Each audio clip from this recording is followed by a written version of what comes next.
Wow, here we are on Tea Time, guys. Once again, it's another Tea Time. And look, Brazil is not obscured by the microphone, okay? And apparently you've got proper lighting as well. The world is ending, okay? Change the white balance, easy. Yeah, and we do indeed have a cast of various elitist players here to discuss what happened. I mean, honestly, it was a very uneventful balance patch, right? There was nothing in it. It was tiny. It was minuscule, right? There was almost nothing. Yeah. Changed. Completely ineffectual. Yes, it was a very small, mild tweak balance patch with nothing happening in the game. And so we don't really have much to talk about, so we're just going to talk about role-playing, really, pretty much. Oh, wait, no. There were massive changes to the way raids operate on a fundamental level, kind of. But also, here's the real joke, it also changed almost nothing at the same time. So ArenaNet are half right, okay? Wait, what is this change? I don't think I know what it is. Wait, the Signet of Inspiration, the Mesmer stuff. Oh, yeah, okay. Yeah. Well, that made fractals pretty challenging, apparently. People have been complaining that puck uptimes have been as bad as ever. Yeah, there's a really easy way to fix that. It's called Firebrand and whatever the Revenant thing is, Renegade. Well, there we go. There you go. Figure it out at Balance some point. podcast concluded. How long has it been since the last time I said that? Like over a year, and people still haven't figured it out? Well, I mean, maybe we'll see some more of that happening in Fractals at least, right? Probably not until the next tea time, so like 6 months from now, whenever I'm back. Maybe they'll have gotten a clue. To kind of talk about this change, like, this is probably the most important thing that happened, right, with regards to Mesmer. So what happened is they got rid of Illusionary Inspiration, pretty much. Like, so now you don't get a bonus Signet when you summon a Phantasm on the same cooldown as a normal Signet. But what did happen is there's a trait, they moved Blurred Inscriptions from Domination up into Inspiration, and it makes your Signet of Inspiration 10 targets and give you Distortion, which also means it shares Aegis as well. Okay? So, of course, you do have less uptime on 5-man, which is what Roca was talking about here. So yes, indeed, if you're in a fractal group, kind of you're gonna get wrecked. Okay, there's less boons, less of everything really. But this is where things get weird. It turns out that if you have 2 Mesmers in a group of 10, and you run stuff like Mimic, right? It's actually more overpowered. Okay, more overpowered than it was before. Which is what really I like weird. about it is how ArenaNet's promoting synergy. So there's like this really great synergy at play where you have one Chrono and it synergizes with another Chrono really well. It's like very, very high level how that synergy comes together. It's amazing. And there's like the one good thing about that change. Everything else about this is terrible in my opinion. Like if Chrono needed one thing if there's one thing that Chrono didn't need, then it was more uptime on other boons than quickness and alacrity. Yes. And that was the whole thing that's making Chrono like totally out of whack, and that's like killing all the other boon support classes. They seem to specifically make this better, right? This is the why. Yeah. It's such an unusual change, right? I don't know why they did this. It feels to me like what they wanted to achieve was to give us a Chrono that is able to supply 10 people with quickness, and that this would tie into the Revenant changes, right? Yeah. To change things up a little bit, right? After all, Chrono has been meta, like double Chrono has been meta for a really long time now, right? But then they like kind of did it in a way that made 2 Chronos even better, you know? Yeah. So they gave him the ability to do it alone for 10 people, but at the same time, it's not quite there, but 2 of them are just so strong together. This is why I think 10-man, anything when you increase the target to 10-man is so dangerous, right? Because it kind of makes stacking them very dangerous, especially when they interact with each other. The thing is with Signet of Inspiration is that it directly synergizes with the other Mesmer as well. So it just becomes ridiculously overpowered. They wanted to tone down the Chaos boons, sort of having every boon. And they did that in Fractals, right? But they didn't. I mean, they did it when you only have one of them. But I'm just not sure if they intended it to go this way, especially seeing as they said, yes, it's a small change, okay? But honestly, like, there's no way it's a small change. It's a massive change. Like, they completely changed how Mesmer is, right? But they made it more busted in 10-man and just quite a bit worse in 5-man. It's so unusual that they decided to go about it in this way. I don't mind. No, I it's don't. not. Oh, it's Honestly, not. it was from what I understand, it was like the uptime of like some of like the secondary boons like resistance and retail and all that was completely unintended. Like they didn't, for whatever reason, even think like they did not intend for. They didn't say like we want these to be really high. Like That's exactly what it feels like. Like it's unintended. Yeah, I don't think wanted that. the one man. Yeah. And I would Two be. men ended I mean, happening. I will bet that next balance patch that we see a change in that to get rid of those. Yep. There would So be a rather what- simple fix, right? By just giving it a global cooldown.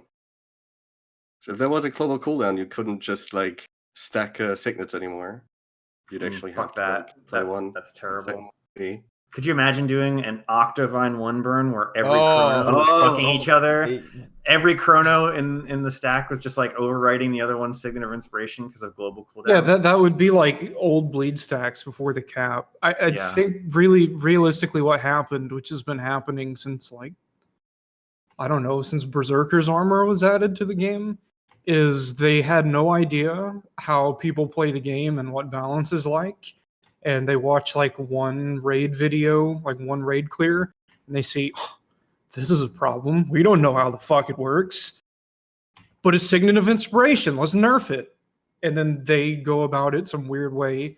It breaks something else, and they think that it takes people months and months to learn how to play a class again after they completely change the rotation up. When realistically, it takes about 15 minutes, and then something is even more broken than before. Which is, Well- I mean, that's consistently been happening for like the past 6 years. So, I mean, I don't know. It's not a surprise to me that it happened again. I mean, you and I both know from experience it takes about 2 weeks to learn a new build within your Yes, style. about 2 weeks for my play style to learn a new class. Okay. It certainly does appear that ArenaNet aren't aware of Mimic, I guess, or that they tested this at all. And that does strike me as a little worrying. Unless they actually intended this, unless they actually did. What if we're getting mind gamed really hard right now, and they actually want to make raids easier? Have we thought about that? Have we thought about mind the raids games would imply that there's a mind playing games. I don't think either of those things are the case. I think it was Mimic that kind of slipped through the cracks. They didn't realize that Mimic would be really, really good. Yeah, I don't think I think they probably went into it with the mindset of everyone's going to keep using wells. Yeah, And, like, because they Yeah. buffed the well, right? They buffed the Alacrity Yeah, well. yeah, exactly. Yeah. So I'm pretty sure they went into the mindset of everyone's going to use wells. So and they didn't even. I guarantee Mimic probably didn't even cross their mind as like a skill that's relevant. Bit yikes, a little bit yikes there. Especially when you make like another single skill so strong. Like there comes a point in a power level of a skill where mimicking it becomes better than anything else you can do. And I think we got there. Oh yeah, absolutely. Now the power level of Signet of Inspiration is truly disgusting, especially when you have Chrono, right? Because you can cast it 4 times, right, with a continuum split, and that is not okay. So let's think about it in terms of resistance, right? Like resistance is probably the number one buff that they didn't intend you to have all the time, right? Okay, because it's quite hard to do, right? Well, certainly before the patch, you just wouldn't get away with it, but now you can actually get about 90% resistance uptime. Okay, what is up with that? Okay, it is disgusting.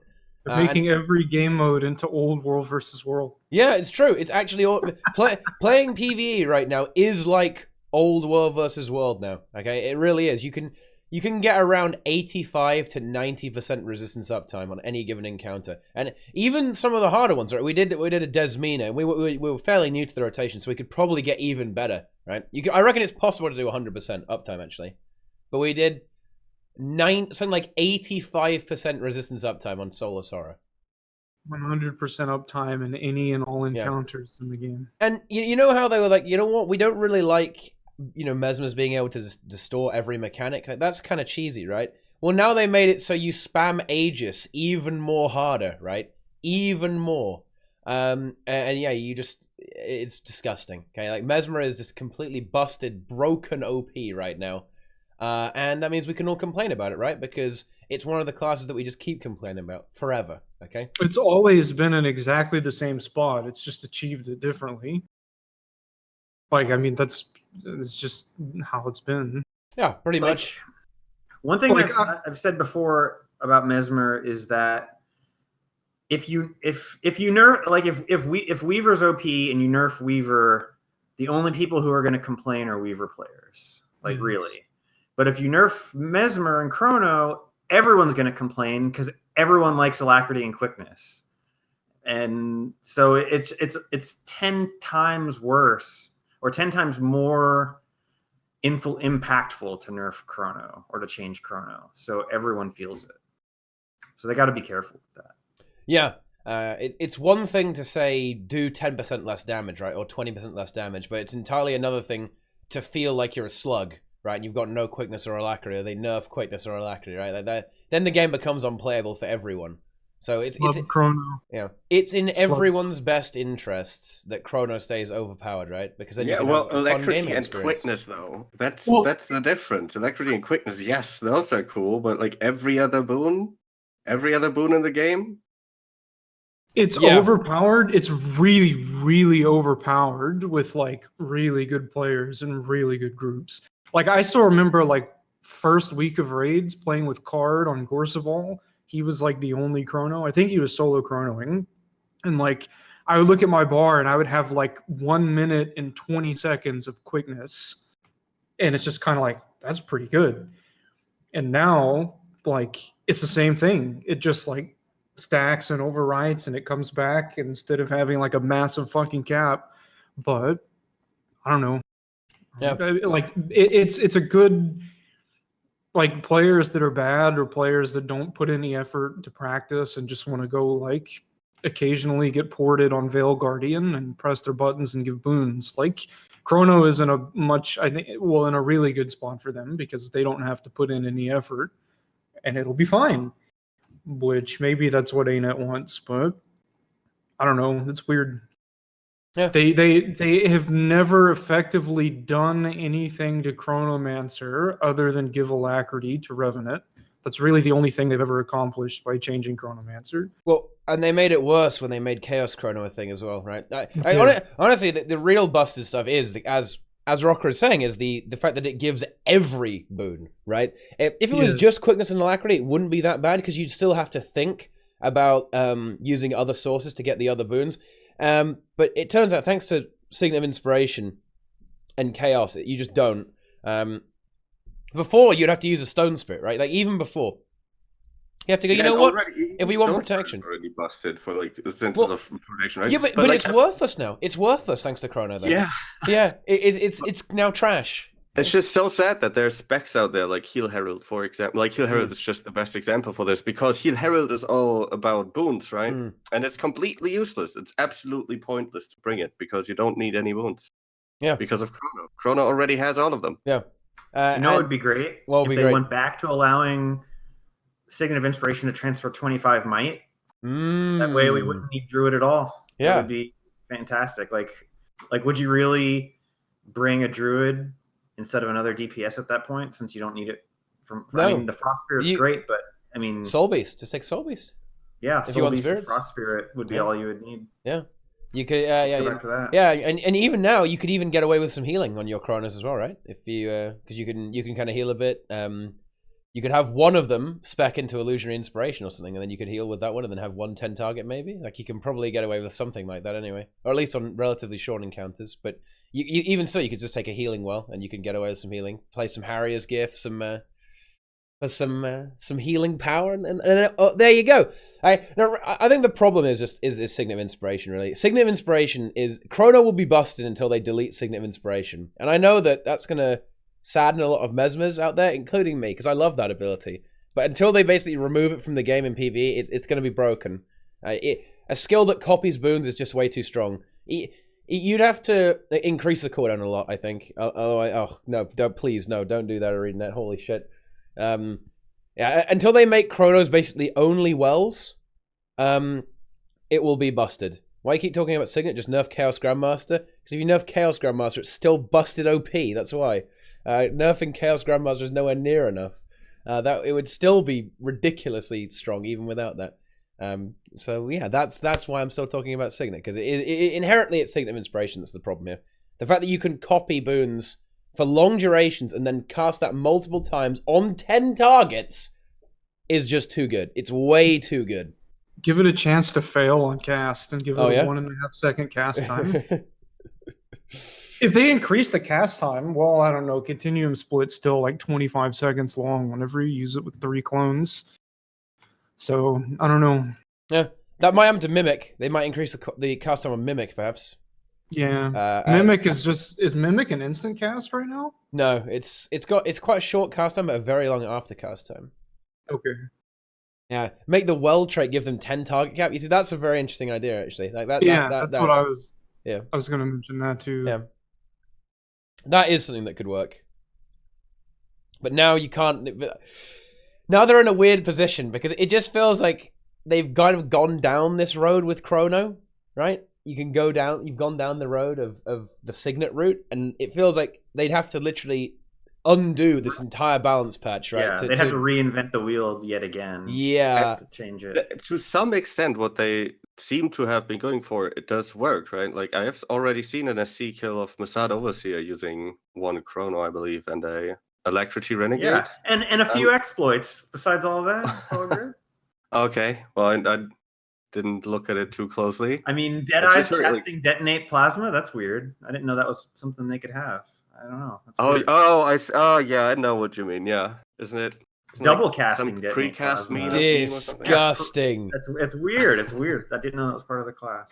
But like, I like how I mean, they are going this 10-man approach much more, right? And it does work on a bunch of bosses now. Like, if you consider not just Chronomancer and Revenant, but also like classes like, for example, a Daredevil who can steal 2 things and use the Ectoplasm thing for 10 targets. Then suddenly it does work on some bosses. So, and that was pretty cool. I thought that is pretty nice that it does work on some. Just the only problem I have with it is that it's like more effective to double up instead of using 1. So that's, I think, what they need to fix. They need to fix that you have that 2 are better than 1, you know? And then it would be cool. I really like the way the Renegade works now, right? I think it's great that Renegade has 10 targets, but again, I feel like it's such a botched solution, right? It's the same with Druid. The way Druid was and the way Warrior is, I feel like it's a really bad solution. This is something that Nike said a long time. You just push the problem away, right? It's like, nope, shoo, right? I'll deal with you later. But the thing is, it's still going to come back to bite you in the ass. Like, if you increase it to 10 man, it just means you just take one. It makes it more overpowered, right? It just makes it, well, now you have to take 1 because otherwise now you're fucked. Right? In a way, changing this has given you more options. Okay, so yeah, you can do 10-man Alacrity with Rev, right? So now you can run some Firebrands. But the thing is, it made Chrono more overpowered at the same time, right? So it kind of just kicked the can down the road, and it's still there, but we're just not looking at it. Like the ArenaNet balance team just say, you know, I'm not looking instead. And it's just more of a fact. It's kind of like Warrior banners. You're wrong about that. Oh, actually. Yeah. There is no balance team. Okay. Systems team. The systems team. Yes, the systems team. Okay. I mean, why is everyone talking about Warrior banners, right? Like, Warrior banners are like arguably more of a problem than stuff like Chrono, right? Like, it's so overpowered. I mean, after seeing the Signet of Inspiration change, I was thinking like they should just make 10-man banners. You have to take the banner trait and discipline to get it. That way you have to pick between basically that or EA, and you can't have, and pretty much everyone's going to take 10-man banners over EA. So then it kind of like de-power creeps the game. Yeah, at least it wouldn't massively power creep that way, right? Because that's what 10-man changes usually do. That's what would happen if 1-man Chrono became a thing, right? It would lead to power creep. Or you put the banner trait at Grandmaster Tactics, and then you put EA in Discipline. So that way you have to like play this gimped ass build to get 10-man banners with Tactics, or you could play with Discipline and get EA, which is what if you can Signet of Inspiration the banners? Oh my god. You can. There's never a cooldown. There's make never banner downtime. boons. Make banners are now boons now. Okay. Yes. Signet of Inspiration now affects class unique buffs. Yeah. What does worry me about the way this balance is going is that I feel we're kind of going to power creep hell, and it doesn't exactly matter in PvE, I suppose, right? Because you can't like one shot someone with a banner, right? You can't one shot someone with a Signet of Inspiration and ruin their gaming experience, right? But it just feels like the balance is becoming really skewed and everything is becoming incredibly overpowered, right? Honestly, 10-man spirits was enough. Like, think how... okay, go back in time. Then imagine, okay? Right. There is an ability that you can just put down and it gives protection to the entire group for free. It's like, no, that's just Stone Spirit, actually. Or sort of like... Hammer Guardian. Oh yeah, it's old Hammer Guardian, exactly, right? I think overall 10-man things are good. They just need to get nerfed at the same time, so you don't just have twice the effect, right? If you affect 10 people with one class, that means you can bring one instead of two. In a game that like all the time expands its class pools through new elite specs, etc. We have like a ridiculous amount of classes that you want to be viable.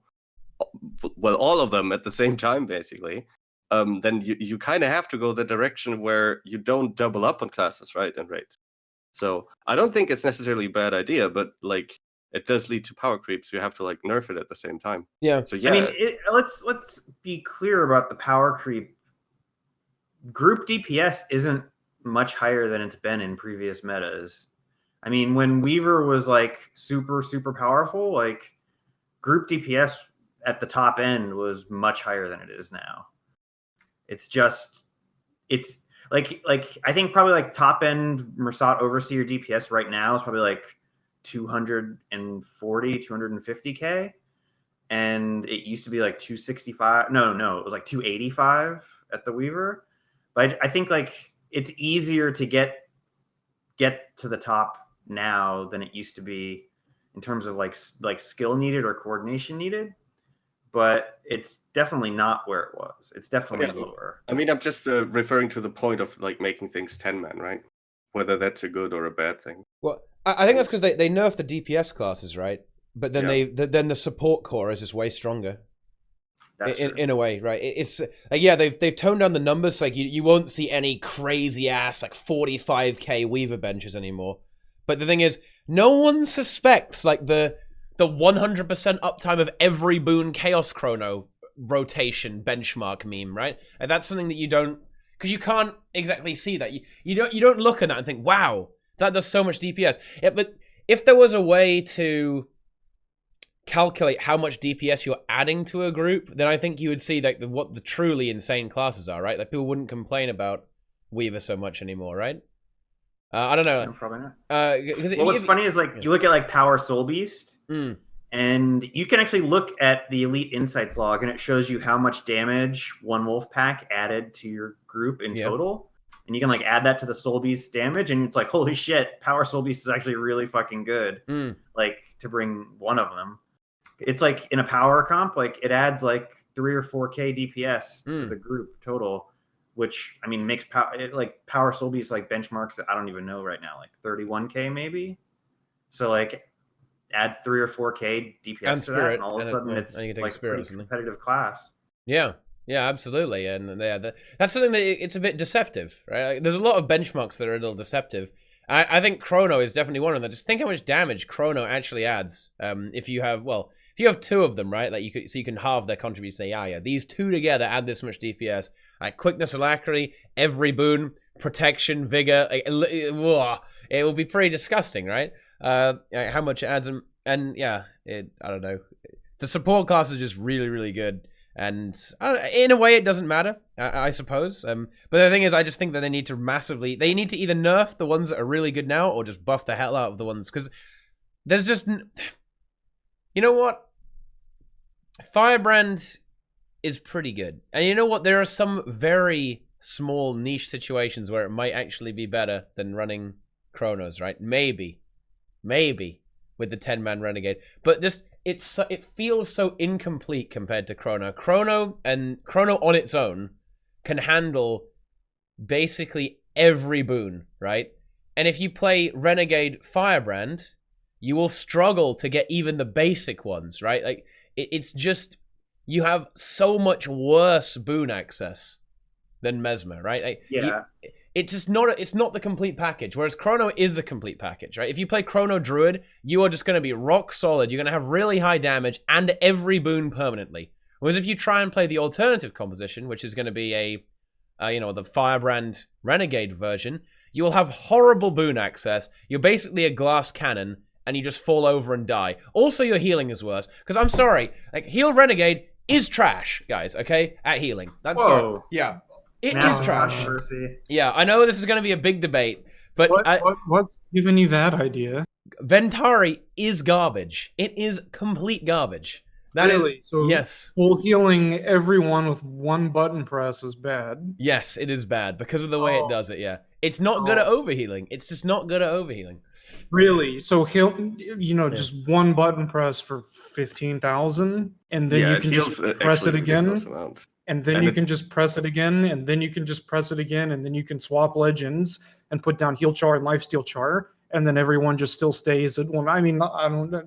You can drag your big rock across people's faces and heal them. Do you consider overhealing to be like putting barrier on and rezzing like 10 really bad salt players at the same time? Pretty much, like, yeah. I don't get it. But have you just been playing the wrong healer this whole time? When it comes to actually sustain healing the group, it's definitely good at that. No, you will see lower performance than even a Druid, actually, I think. I think got it. No, they need to make a trait in Ventari where when you blow up the tablet, it hard reses everybody. Holy shit. It doesn't have a res trait, but that's kind of what's missing. But the healing here's the thing about Heal Revenant. Heal Revenant has been the highest healing output since probably forever. Like, higher than Druid, higher than everything else. People just don't play it because, number one, they're idiots. And number two, because they have a boner over Druid buffs, which Heal Renegade can 25 Might, it can permanent Alacrity, it can permanent Fury, it can heal the shit out of everything. It has lifesteal. Maybe it still has no cooldown on the Elite. I don't know. I'm pretty sure that it used to. And in terms of offensive buffs, like Assassin's Presence, like, you're really not even losing that much over Spirits, and like, you have protection anyways from bullshit Mimic and whatever. So, like, the shit with heal, you don't need is that, like, you give up half of those boons that you just mentioned if you actually want to, like, decently heal. If you go and provide Fury, etc., then your heals actually become pretty bad. But if you just want to heal, go ahead and explain that to me. How the heals get bad whenever you provide Fury. Well, if you what is your source of Fury that you're mentioning? Altruism runes trigger whenever you press the move the tablet button, and it's permanent Fury. All right. Well, okay. If you go with that route, that works, I guess. No, that's the correct route to go, because you have like 300% outgoing healing effectiveness anyways, and then you just stack on healing gear. See, the problem with Healing Revenant is that I've actually thought about it, and I know like 3 other people that have actually thought about it, and the people that say it's bad are fucking retarded and are sitting on their heads. So that's really the issue here. I mean, that's the best way that I can put it. So people will figure it out. I don't know how much longer it's going to take. It's already been like 2 years, but one day. It's certainly a good build, but I just don't think it handles nearly as well as the other. It's just not nimble enough, in my opinion. You can be wrong. That's fine. Well. I do really like the lifesteal, and if anything, interestingly enough, I actually agree with you. It's certainly more of almost like an aggressive healer. Actually, because of the lifesteal, you actually add a huge amount of DPS. Actually, right? You add a lot of DPS, more than you would expect. Actually. From the lifesteal, like, it's a lot of damage actually. Like, it's very much underestimated actually. Yes, here's the thing: Revenant has instant healing as well, which, like, people also haven't seemed to figure out that moving the tablet heals also. So, like, people think that Revenant healer is you just press the like middle tablet skill and you just spam the big heal over and over and over, and that's the incorrect way to play it.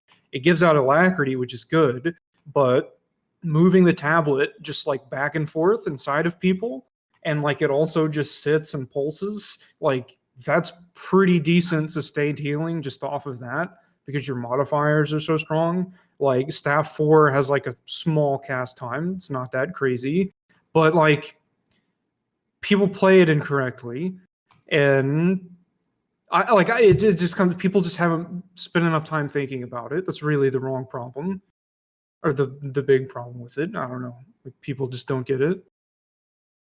It's not exactly it's not exactly bad. I just think it I just think it needs a lot of quality of life on it. To be honest with you, that's why I said that it's not really. I don't really like it that much. What kind of quality it doesn't of bring life? like much beside healing, and like Furious doesn't. Well, I think Ventari needs a lot of work. Ventari needs work. It needs to, for a start, it needs to have an actual good source of a properly good source of regeneration, right? That will really stack up on the entire. You have a trait for that.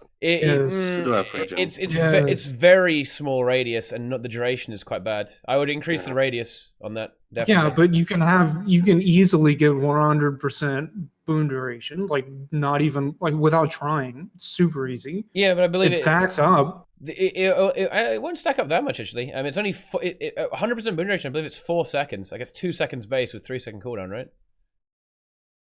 I think.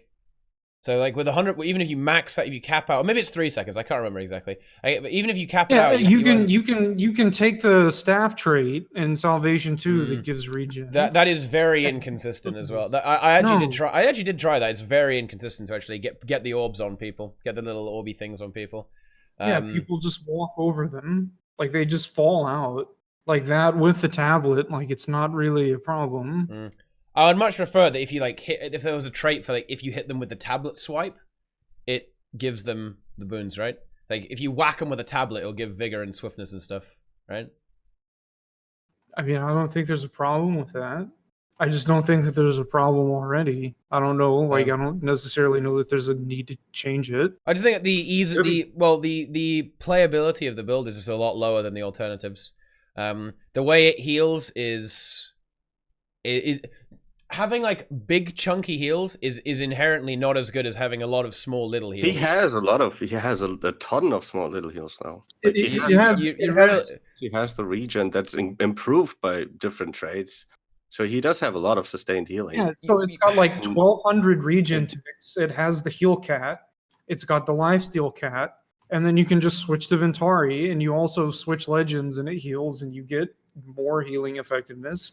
And Ventari, you can just micro the tablet. It gives Fury. You constantly just swap, or you can save the swaps. Like it's not. It's again, people just haven't spent enough time thinking about it. And they're afraid of moving the tablet. People are terrified of moving the tablet. I mean, even if I grant all of that, which I mean, fine. I think you don't have to grant it. You granting it doesn't mean that. I mean, you're right and I'm wrong. Oh no, I'm right independently of what you grant. Even if we say all that's true, which I personally I don't really think it's really that strong. It's like people it's okay. have been wrong before. I have a good track record of being correct about things. Yeah. People catching up. Even with all of that, it still has horrible boon access. No. There's no vigor. There's like no swiftness. Sunspirit gives vigor. I hate this vigor meme that's going around the community. Sunspirit traded gives vigor, and you're always going to have one Druid, even if you have the other healer be Ventari. But the point is to get rid of the Druid, though. Fucking vigor, and the whole raid will have vigor from Sunspirit. Mimic is also the thing, and we've got that too. Presumably you're going to have like the Renegade in one group, and like a Chrono and Druid in the other group, and that's Infinity Vigor. Well, no, I'm wanting to get rid of these classes, like no Chrono, no Druid. Oh. Well, that's a whole different story. Well, I mean, what's the point of doing that? What's the point? Because otherwise you don't solve the problem at all. Like the problem is like these busted OP classes, right? It needs to be less about like getting rid of this class and getting in this class. It needs to just be that the choice doesn't matter which one you take. Like you put up on the LFG need quickness bot and a Chrono joins, and you're like, okay, great. Or need quickness bot and a Firebrand joins. You're like, oh, okay, great. Like it doesn't matter. Like it should just be like it doesn't matter which one you bring. They all just work. And right now, there's one that's just way better than the other. So you just wouldn't do it. Do the other way. that's kind of what I mean. Well, I agree with that, but I think it's not. It does matter. Right? It matters in an insane amount. If you just have a firebrand as your quickness bot, you'll be gimped on like all the boons. Yeah, you can have access I'm not to. saying they're there yet. I'm just saying that should be what their goal. I think that's probably what the goal would be long term, is to get it so that it doesn't matter who like if someone feels like playing Firebrand in today's raid, it's not going to fuck the raid up for them to play Firebrand instead of Chrono. Well, that would be nice.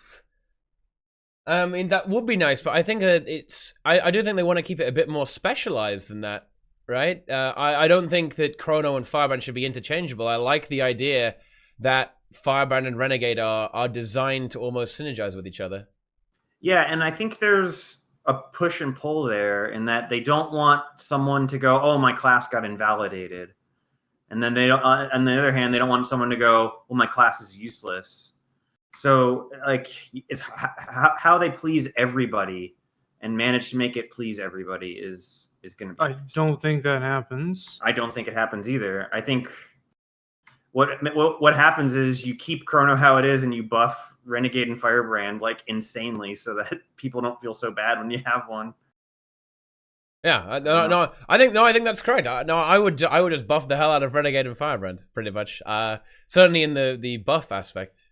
Make Renegade or make Firebrand not have to use any boon duration to get 100% quickness on his team. I have a question. It's a little off topic. It could go full Vipers DPS, but still give 100% quickness. Okay, now you have an interesting build.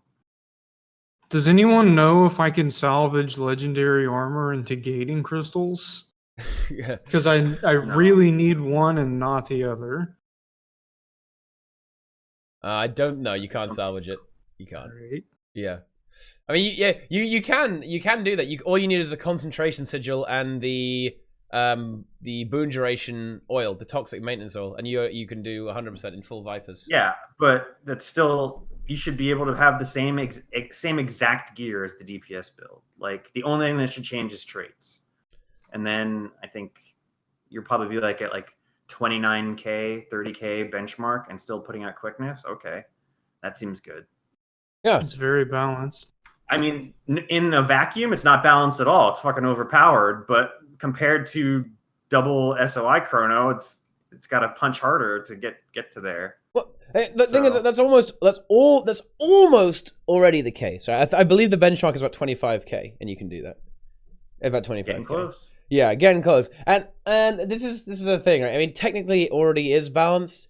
I'm pretty sure that in some very weird vacuum sense, the Firebrand Renegade setup is probably slightly better.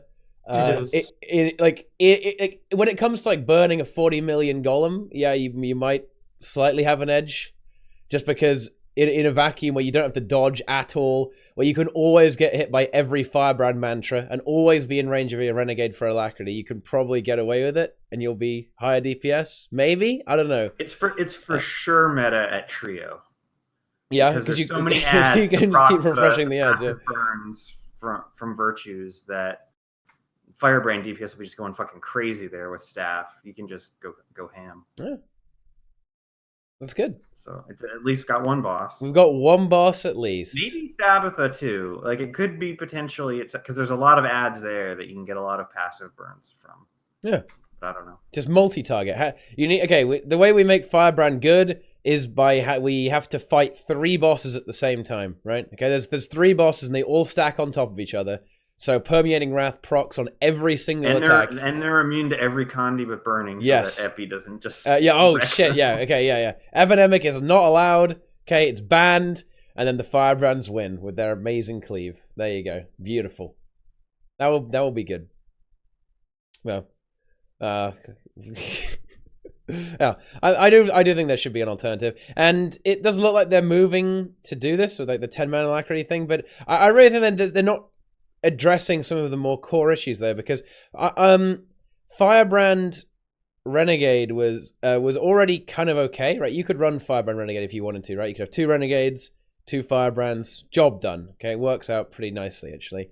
But now you only want one firebrand. I guess you want a druid in the other slot is what they were getting at, because otherwise you're not going to have any might, right? If you don't do this, you've got no might. Unless you run something like a Deadeye might stacker, which is actually pretty cool. I think they should do that.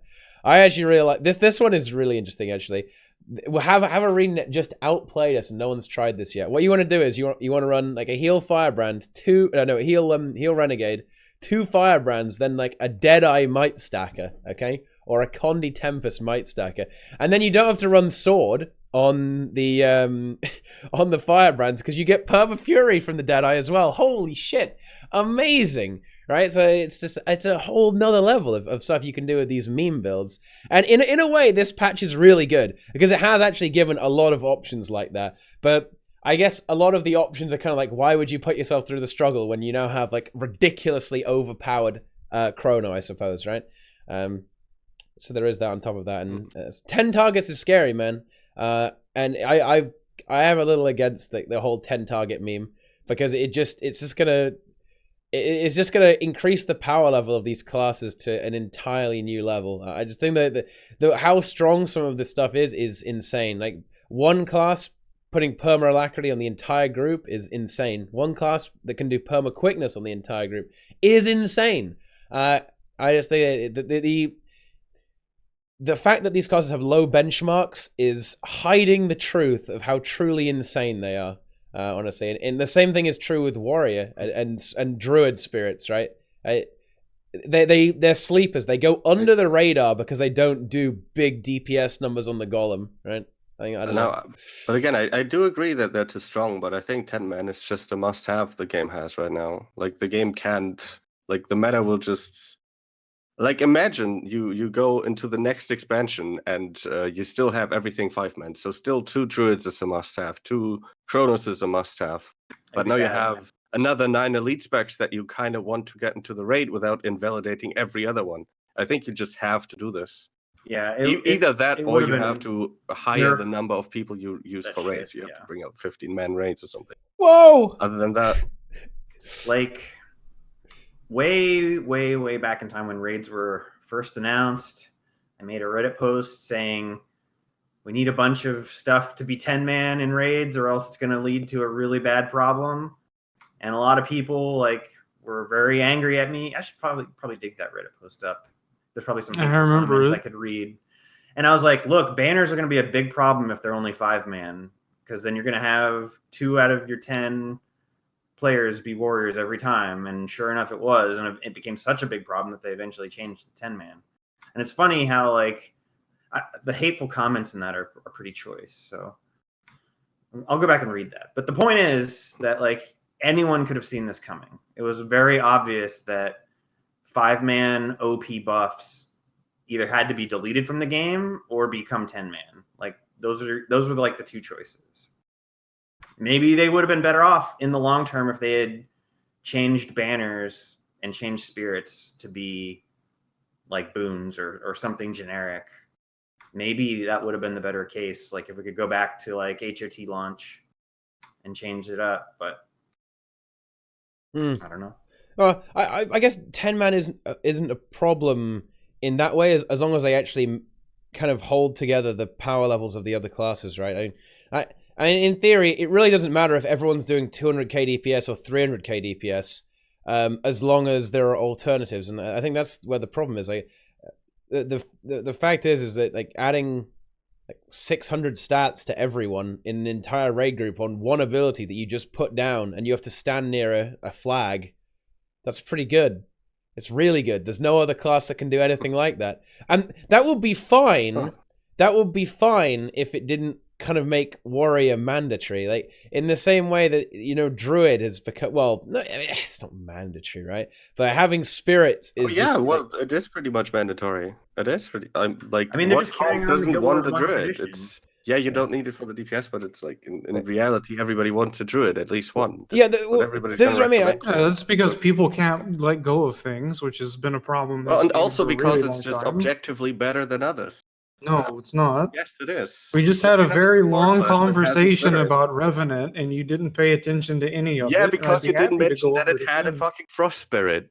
It does. I mean, so it's not the same. So RevenNet offensive buffs are like 2% Like, worse. Druid is fucking better than any other support class. Every support class debate is about what the second support class is, not about what replaces the Druid. That's just what it is right now.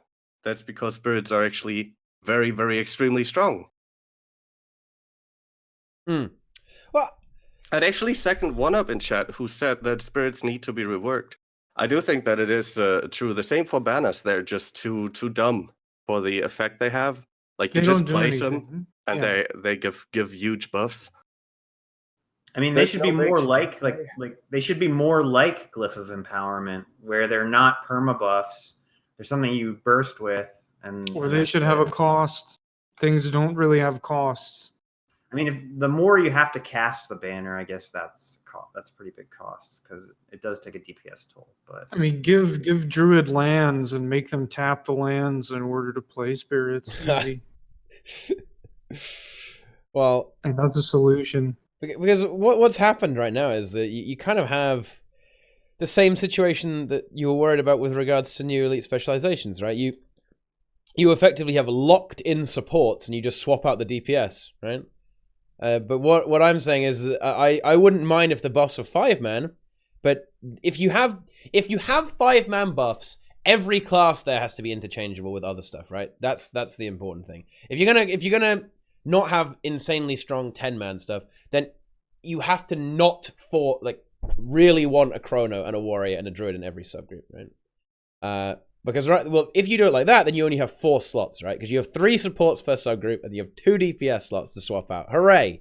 Okay, hooray! Do you need more than one support? Is it? I mean, why wouldn't you just take another damage? Well, in the 10-man situation you have now, you probably have 2 Chronos, a Warrior, and a Druid, and then you have 6 DPS classes. Yeah, but why do you need the Druid? Because the Druid stacks 25 might. The Druid gives the spirits, and if you happen to die, the Druid will heal you. Yeah, so like, again, back to the conversation that we had a while ago, I think the problem is that there are other options. People just can't let go of Druid being what has been enforced on Reddit and wherever else. Like, I think there are some websites out there where people make builds and say, this is what you have to play. And if you're only going to bring one healer, it has to be Druid because it has just the highest value. Like, even if I agree that it's high value and it's really damn easy to play, but I don't think that it's that much more valuable than like Revenant or I don't know. I mean, maybe there are other choices. If you were getting might from somewhere else, I would say it's close to being like on the bubble of value or not. But if you add like the 10 or so or 15 or so stacks of might that the group needs to it, that's like an insane amount of damage added to the group. But yeah, well, I don't understand why might still seems to be a problem. I mean, because Chrono doesn't make 25 of it. Revenant does. Yeah, but then you need 2 Revenants. Yeah, but Chrono gives boons to other people. Yeah, but Chrono gives 1 stack of might when it does SOI. Like, oh, that changed, didn't it? Yeah, it doesn't. They don't give might when they summon phantasms anymore. Okay, then that's a wrench. I still don't think that I'm necessarily wrong. Look, the thing is, you can play that. You can play that stuff, and absolutely, like, no enrage timer will ever be a problem. It's just slightly more effective to do it with a Druid. And why would you want to go for the less effective one, I guess, if the more effective one is established? So nobody wants to do it. Right. So the problem that I have with a lot of this is that there are a bunch of rando asshats that play the game. Is that still a thing, by the way? I don't know if it is or not. That will never not be a thing. Okay, but like, again, like I'm invoking, I'm playing Revenant and I'm invoking the Legend of Nemesis. Like there are other options, but there are people out there that don't seem to think so, and so they tell other people that there aren't, when in fact there are, and that makes pugs a little hell sometimes. Whenever you get like ultra mega tryhards that are just really shit, and they think that they're good because they play a copy paste build. It just creates like a shit hell in Pug Land, and it's fucking annoying to deal with because Pug World is the majority of what exists, and like DPS raid tournament Raceland is like a very small portion of what goes on in the game. I don't know. That's the issue that I've had, still have. Well, there certainly are other options. Right? I mean, I would say heal Renegade is perfectly good. I just wish it was better at filling in the gaps. If you play, suppose you're playing your heal Renegade, right, and you don't have a Druid, and you like the Mesmers are trash, right? Like you're gonna struggle to fill in the gaps of their mistakes, right? With that, but if you just play something like, if you force one of the Chronos off, right, and you start playing Chrono, you'll be able to meme the hell out. You'll be able to carry your team more effectively than with a heal Renegade. Is what I'm saying, right? You just don't have the capacity to like fill in for other people's mistakes with heal Renegade as much as other classes. Yeah. So one thing that someone said in chat, like Yelena said, is that like there's like this mindset in the pub community where it's like, oh, we need 2 druids, and it's like, well, why do you need the second druid? And they go, well, if the first one sucks and can't keep up might, we need a second one. It's like, right. Okay, stop for a second. If you had a guy who was joining the group as a DPS and did 3k DPS, what would you do with that? You'd kick him, wouldn't you? Like if he's like doing shit DPS and dying all the time, you'd kick him. Why can't you just play with 1 druid, and if he can't keep up might, you fucking kick him? Like why are the DPS held to a different standard? That's really the problem, because keyboard keys have a finite number of presses before they stop working, and some people are a waste of other people's key press lifetime. So I don't know, get rid of the problems, just kick them out of the group. I mean, people say DPSs are easier to find. I mean, I guess that's true, but I don't see too many pugs that are like sitting around waiting for a druid all day. No, I think druids is a fairly common class, actually, right? Yeah. No, I think it's not the I think it's quite. Isn't range insanely popular actually? Right? Pretty popular. People love that shit. They love to like RP. Got my little pet. Run around with the pet. Staff order. So many people start this game on a ranger. Yeah. So many people. Yeah, people love that shit. Barebow. Jesus Christ, can I fucking say it? Barebow makes like a lot of logical sense. I have a pet. My pet is going to tank, and I'm going to shoot at it from far away. That is like 100% logically consistent, and it's a good strategy. It just doesn't work. I mean, if you're on your own and you actually need to tank things, if you couldn't just out-sustain anything anyway, then like I understand why people who come from other games would go for that. Yeah, no, correct. Totally. Like there are plenty of builds that make like 100% logical sense. Like they're connected correctly, like they're good in theory. They just don't really work. I don't know, like because they don't do enough. They do one thing that like sounds cool and has cool lore and like is neat, but it just doesn't matter. Or something else also does that while it does 3 other things. Like I don't know. Meme. Meme. And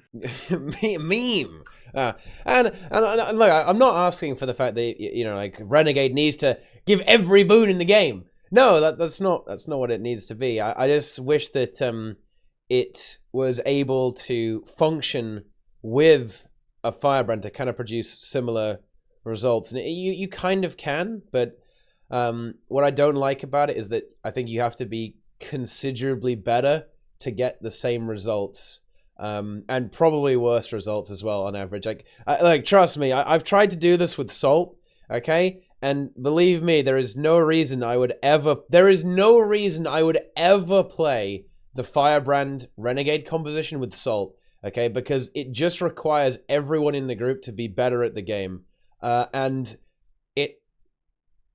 those butterfly switches don't last very long. You've got to maximize the lifespan. Precisely, right? I don't have all day, and they'll just die. Whereas if I just log on my Chrono, I can give them every boon in the game, put their little Peppo helmets on, okay? And even when they fall over, it won't matter. Right? Even when they fuck it up, it's irrelevant because of how much stronger overall the group will be by running like these cheese fiesta comps, right?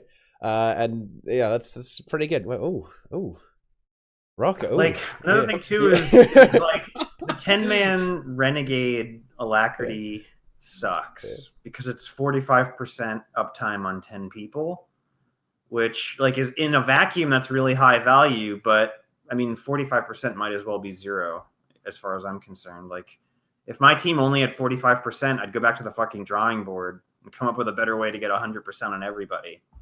So like unless you have two of them, like that's just, I don't know. It's not good. It's not good enough. If you have 100% boon duration though, it's 100%. Oh, with just F4 on 10 people. But yeah. I mean, at that point now you're down to like 5k DPS and we're. Oh, you mean on the on the combi Electricity. variant? Yeah. If you run two of them though, if you have two of them, you can basically squeeze out 100%. Electricity Renegade does pull like okay-ish DPS for like there's been a benchmark that's like 22k I think with 100% electricity. Yeah, it's not good enough. I mean, it's got to be better.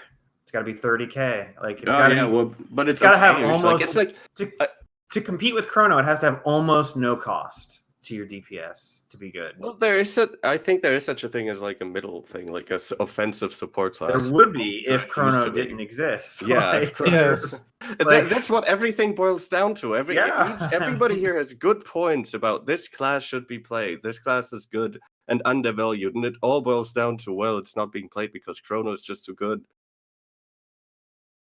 Well, it's Chrono's too good, but I kind of think that you might as well just buff these classes. Like you might as well just buff Renegade and because even if you play it vaguely correctly and you think about your comp, you're gonna end up gimping yourself a bit. You're gonna make it way harder for yourself if you try and play with the Renegade. I mean, not exactly. Like if you play it well, the Renegade Firebrand comp can work, and it does work. It will work on pretty much every boss. It sucks on some bosses actually, but it's good. It's good, right? And what would be really interesting actually is to see if you played like two DP. Imagine everyone doing damage. Dude, holy shit! You just don't run a healer. You have Connie Firebrand, Connie Renegade, easy quickness and alacrity. Okay. And then you have just 3 DPS classes do the same in the second subgroup. Like, 10 DPS classes. Then you need, well, I guess you run 1 healer on top of that, right? But still, it will be pretty good. Yeah. I remember when they said that good groups wouldn't need healers, that they might be able to do the content without them. That was funny. You can do most guys of remember that? without Kind of true. Like a lot of bosses, you don't really need a lot of healing. Like Wing 1. Bring Druid more for the might and the buffs, then you bring it for the healing. And Wing 1, you don't need any healers at all. Well, the main reason you really want healers is like scholar uptime, etc. Like you could self-sustain a lot of the bosses. Maybe not VG. You couldn't out-heal Greens without a healer, but you could do Sabbatha like with self-sustain. You could do, like I mean, keep in mind that if you want to make that a challenge, you can bring more self-sustain and stuff. And on Gorzaval, I'd actually say you also wouldn't really need a healer. Yeah. Yeah. So for a lot of the bosses, I think that is true. Running a heal is just more effective, and it's also more convenient. Just dodge. Yeah. Just dodge. I mean, heal is a learn to play issue. Yeah, it is. Yeah. Like, 2 druids is a serious learn to play issue. 2 druids is just dumb. Like they should just hard limit that class in squads. Yeah. I would just never play 2 druids. Like everybody out there, play 1 two druid. druids is like the eraser tool in Photoshop, like Magic Eraser. Like you should have to have Photoshop open for 600 hours before you can use the Magic Eraser. Like because people don't like. I'm just mad. It triggers me really hard. But yeah, I don't like. It's dumb. It's dumb. Yeah, the two druid thing isn't that good, but 1 druid, 1 heal necro on the other hand. Now that's a real comp, okay? Now that's a real game. Okay, that's how you play. To kind of sum this up, okay, my thoughts on the matter. Like, I just think they should buff all the other support classes. I think the support classes in this game are really, really busted. Just buff all the other ones as well. Why make Healerly really good? Make Heal Renegade even better, okay? Power Necro really good while you're at it. Power Necro is nearly good. The problem with Power Necro is that it still doesn't have a cost, and it can just AFK tank everything and give itself every boon that it would ever need. And like, it's foolproof, which it can't be that and also do high damage. So it needs to have things that really punish you for doing high damage, but give you the option to do high damage. I feel like I've mentioned this before. Yeah, this is a really old school. But 9 Scourge. Dude, what about 10 Power Reapers that just self-buff? Nemesis was right. Okay? It is self-buffing. Can give itself 10 might, 25 might, permanent quickness. Don't need Alacrity because you just spam Gravedigger. Okay? Let's just run 10 Power Reapers. 25 might, quickness, 100% crit. Don't need anything else. yeah. Yeah. Yeah.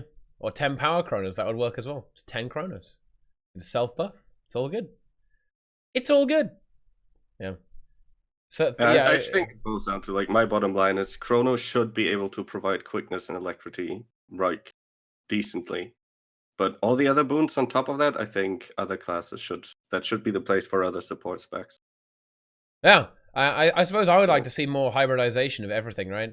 My fear would be that if they nerfed Chrono and actually were serious about it, that they'd actually fuck up alacrity and quickness for everybody, and that would get huge repercussion. But like, if those two should persist, but everything else can go. Well, I mean, yeah, I agree. It should like be... maybe a little bit of might every now and then, but not 80% uptime on fucking resistance. Yeah, it should be much more specialized. I think I thought a lot of roles have kind of blended together in a way. And things need to be much more specialized. If you want quickness and alacrity, you take a Mesmer. If you want quickness, you can take Firebrand as well, right? I don't know. Maybe the next elite spec, Ellie gives quickness as well. There you go. Now all the Ellie mains can be happy, right?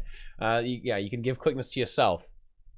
These things need to develop a little way. You need to, if you want protection, you need to take, I don't know, you need to take something specific, right? Don't just put a Stone Spirit down and you get protection on 10 people. That's ridiculous. Okay, it's silly, right? I'd like to see more active gameplay revolving around these boons, right? Instead of just having them all permanently. It's, I mean, I don't mind it, and I expect the DPS players in the chat, I bet you guys will love it, right? Like, oh, every boon in the game permanently? Nice. Like, yeah, now I can actually play. But it's a little, it's getting a little ridiculous. I mean, when Chrono does it on its own, it's a bit insane when you have one class that can cover all of these boons.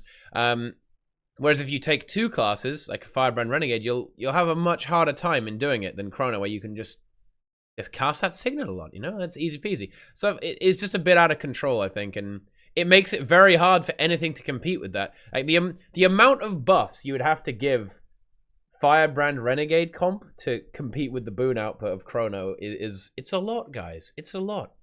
And yeah, there are alternatives, and it shouldn't be the same. If they made it exactly the same, then that would be boring, wouldn't it? But just to even compete with it, you'd have to buff it a lot. I just think there should be options, and I also think that the DPS players should not be slacking. You know what, guys? You know what's a big problem? Okay. Are you inspired by your Doom CM experience yesterday? Yes, DPS players are lazy, okay? They are trash. They get carried by support players, okay? That is reality. All they do is like AFK hit the boss. But seriously, guys, what are they doing? What are they doing? Okay? And I think it's time. It's time to give them some responsibility in actually having to do something, okay? And every DPS player who's bad at damage, I have a build for you. Go play Ram Ranch Engineer, and you'll CC. You'll do a lot of CC. Your damage is going to be great. You'll be higher than everyone else's at almost all times, providing you're better at it than I am, which is very easy to do. Like, it's a perfect build. It's a perfect build for people that want to play damage and just don't know what to do or suck at it. You can get good easy. But Tweedy doesn't play it. Tweedy on stream wasn't playing that. Yeah, that's why I beat his damage almost every single time. Any and all encounters in the game. Yeah? He has like a 90% loss ratio. Holy shit, dude. 90%. Rip Tweedy, what the fuck? Is Tweedy actually feedy? I mean, ooh. Yeah. Yeah. Yeah, I don't know. I think it would be interesting to kind of mix up the roles again, because we were talking about this a bit on stream. There's a bit of a bit of a trinity. It's kind of formed, I suppose. Like it's the support classes do the mechanics and give the boons, and the DPS classes hit the boss pretty much and die and get rezzed by the support classes.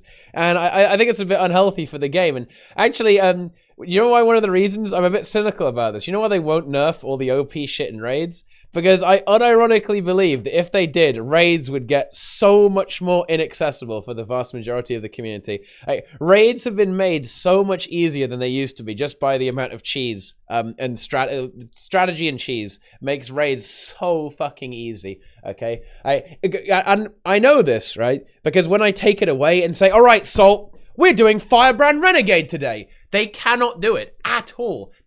It's hilarious to watch people try and do something that requires a remote amount of skill from everyone, right? It's impossible to convince people to do this, and they just fail.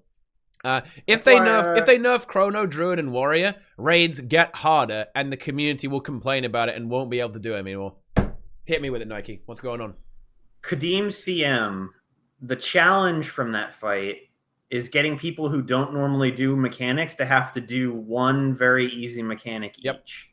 Completely. And you need, like, I'm sure you could sell it with like 8, but probably 9 is probably more reliable. But still, you don't have on Kadim CM like 4 people that you can afford to lose and still until the very end. Like if 4 people die early, like you're not going to finish it with that.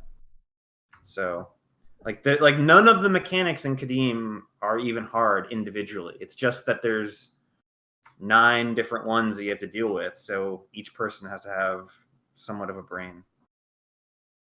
Yeah. Pretty much. DPS players are trash. There we go. That's a clip. There's a clip for you. Yeah, no, it is absolutely true, and that's one of the reasons why I think we're not seeing more drastic changes to this stuff, because legitimately, if they did, it would become way harder to do raids, and Chrono makes raids easy, man. It makes raids easy as fuck. Having every boon is pretty good, as it turns out. In a way, I almost feel like they added the resistance change because Pugs struggle with Matthias, right? And they struggle with Desmina. Desmina is hard for people, okay? But you know what makes it easy? Even if you get hit, you don't take any damage because you have permanent resistance now. Yeah, you just let the scythes roll right over you, and you're like, haha, hee hee, scythe, whatever. Well, I mean that with things that will corrupt the resistance, that probably won't be that good. It'll come right back. Yeah, just put them. The boons are as just long back. as one of the Chronos didn't get it.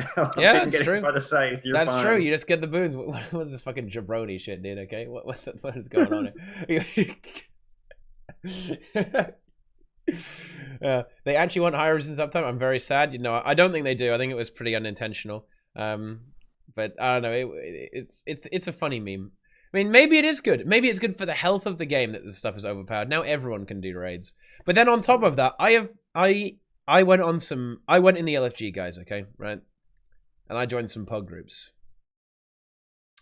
and there were Mesmers. Okay, and they were bad. Very bad. As in useless, worthless, in fact. And it was horrible. In a way, you know, this is something I was going to mention earlier. In a way, I think Mesmer is honestly going to be harder for people to play. There are less buttons to press, but if you flip the rotation, it will actually punish you for... I think this rotation punishes you for being bad more than the previous one, right? Like last time you could just mash off cooldown, and it would kind of work out. If you do that, it probably won't work out that well, right? And that means it's real. Pug Chronos are bad now, very bad. And I can't even imagine 100 CM, actually. Fractal Pugs must be horrible now, actually, because the Mesmer Fractal Pugs should go back to the 1 Druid, 4 Necro meta, or 1 heal Necro, 4 DPS Necro meta should be the Fractal meta. Because, frankly, that you can't fuck that up. Yeah, you're not going to die with that. If you die with that, then, I mean, I don't even know, dude. I mean, Fractals are a shit show anyway, so you might as well just completely flush it and have that be the meta. Fractals are almost entirely really bad players insisting that the Chronomancer precast every boon. And then they jump into the fight, and by the time the boss starts, there are no boons, but they think they are. That's Fractals. That's literally Fractals. Yeah. It's so fucking annoying. It's kind of interesting that you don't see nearly as many elitism complaints about fractals than you do for raids. Because honestly, stuff like 100 CM and 99 CM is, I almost want to say, less pug friendly than raids, right? I feel like fractals will just ruin you if you've got 5 trash people.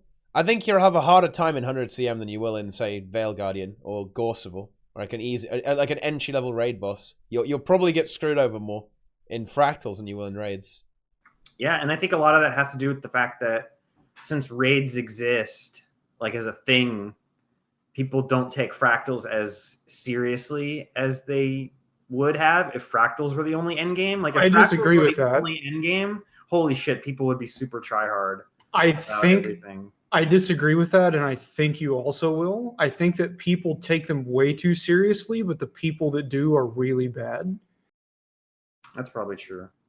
I think like people that are tryharding raids don't tryhard as much in fractals. Well, tryharding Yes. fractals has just like, because of the randomization, there's no real competition about it, and that is why people try hard and raids for competition.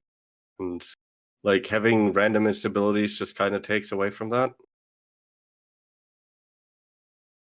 Yeah, we'll probably get the instability rework right around when they come out with alliances for World v World. Oh, patch. Oh man, some stuff really does get swept under the rug a bit, doesn't it? Oh man, it's that's a fun meme. I think, isn't that coming soon though? Actually, I think I saw. Yeah, they mentioned something about that in Swiss automated tournaments. Same all around the same time. It's all coming. Yeah.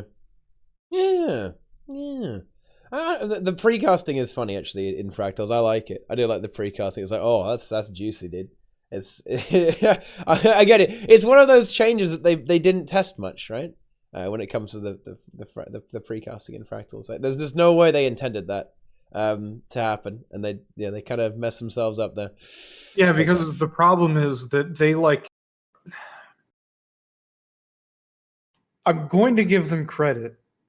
I've always been completely honest and open about this. I will give ArenaNet credit where they deserve credit. And, from time to time, whenever it happens that they really fuck something up, I'm going to let them know about it. And I probably won't be all happy, feely, nice. ArenaNet is very good at doing things halfway really fucking well. Heart of Thorns is a good example of that. Another great example are the little fractal things that like reset your cooldowns and shit. Wonderful idea. Holy shit, the quality of life. Very fucking good. Problem is, you just didn't think about what people would do with it or test it. I don't fucking know. Maybe you thought about it. Maybe you had like a 75% idea, which was like, that's good. Really fucking good. Just didn't really work out the same way, which is I don't know. That's the problem. That's the problem. Yeah. I don't think it's exactly bad. It's probably not, maybe a little imbalanced, but no, it's I don't know that it's necessarily bad. It's just annoying because like you could be the best chronomancer in the entire game. You could be the best chronomancer in 3 different universes at once, and you go in, and if you explain to them that it's stupid and a waste of time to like pre-stack boons, and like by the time you jump to Verastra's platform, they're gone, which that's the case. Like they'll just kick you because they think that they're right, and they're just delusional idiots who they just have to try hard, because if they don't try hard, they're not validating themselves, and they don't want to deal with the fact that maybe they're bad, and that like they think that they're holding other people accountable and getting people that are equally as good as they think they are, which the case is really that they're just like super insecure and maybe they don't necessarily recognize it, and they're trying to like make up for how shit they are at it, and it's just fucking annoying. And like that's the problem with it. Like that's actually the problem. Maybe ArenaNet just thought like, oh well, maybe people will do this once and they pre-stack everything, but then they see that by the time they jump to the Verastra platform, all the boons are literally gone.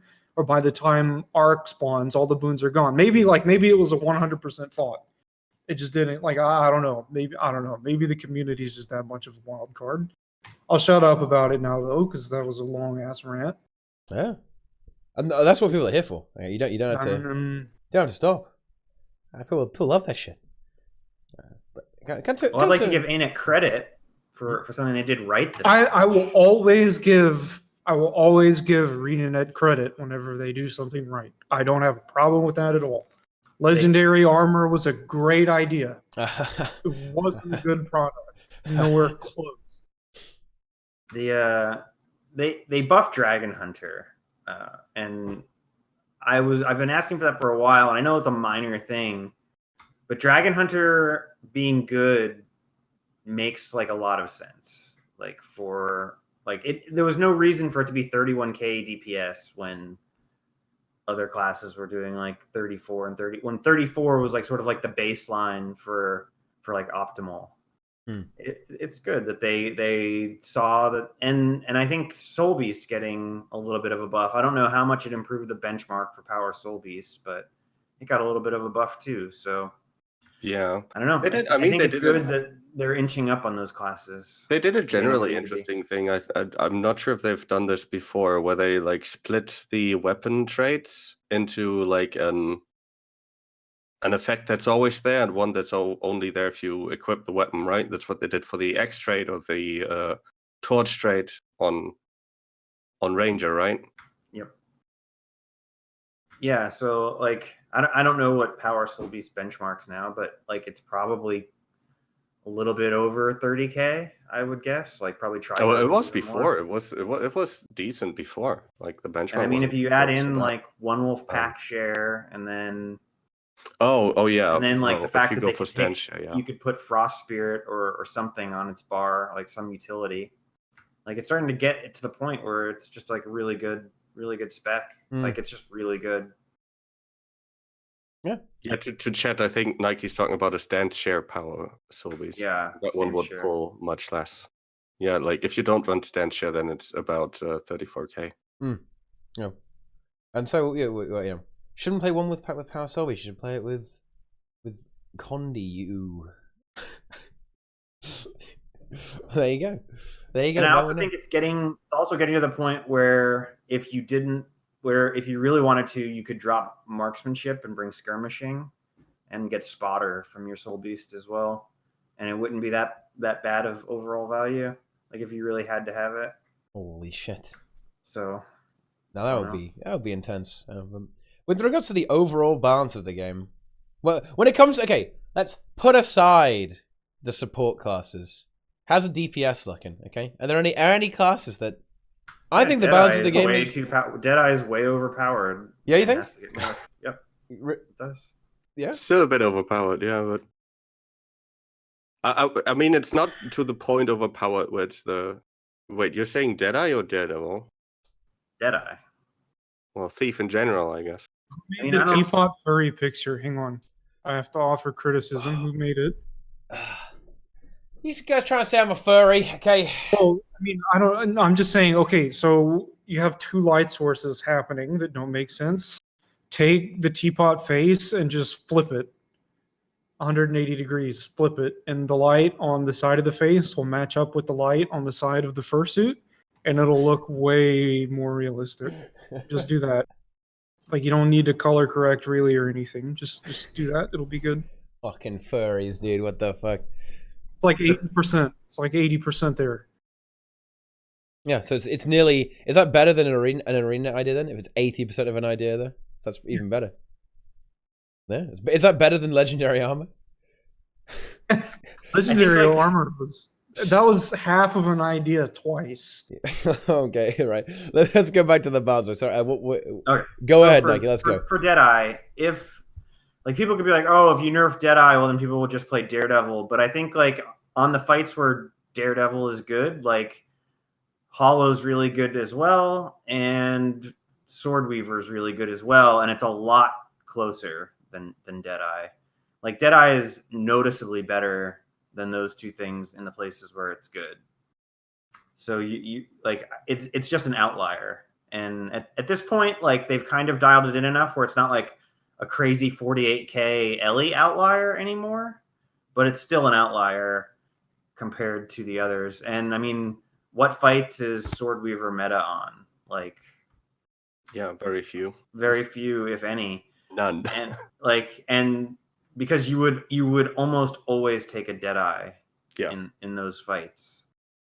And it should just come down just enough to where it doesn't matter which one you take. Or maybe you take one Deadeye so that you have Venom, and then the rest can be Weavers. I don't know. Like, we're not far from it being there, but it's just a little out of whack.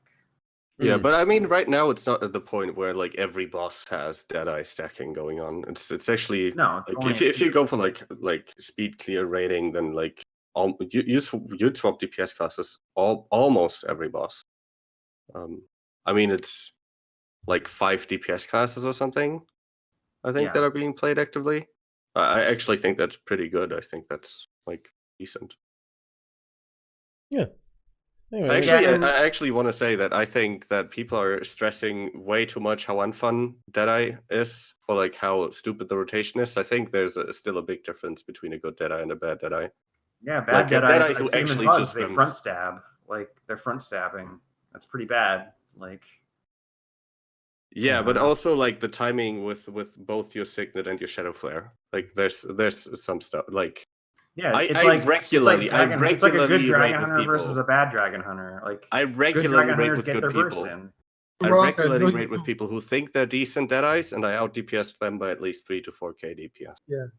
And yeah, there is a point that everybody can play Deadeye to like a decent level, right? Like a bad Deadeye is going to pull more DPS than a bad Weaver, but a good Deadeye is still going to be significantly better than a bad Deadeye.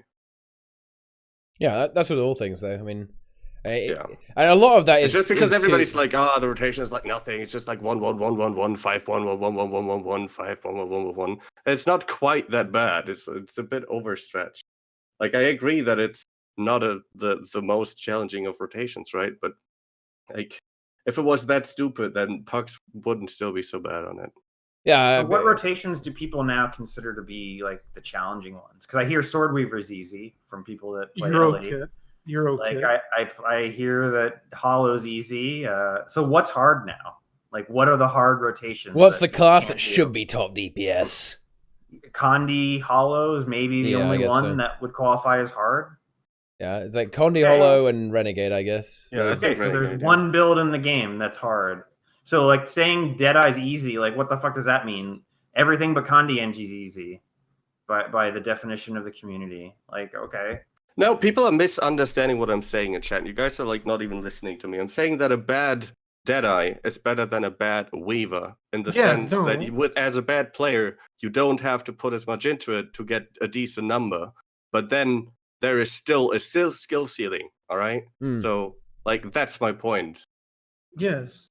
That you guys are like not Okay, getting. so are you talking about raids or fractals? Actually, kind of the same, right? I mean, a bad Deadeye is worse than a bad Weaver and Fractals because there's zero cleave and trash will just run over. Oh yeah, everyone. okay, yep. I'm thinking about TMs all the time. I always think, which are basically like single target bosses most of. Yes. Well, on the balance side of Deadeye, like, does it really have to be nerfed that much? Because it just has it has much lower utility, right? Most. Like 1k even would probably be enough. What's Weaver on right now? What's the number for Weaver?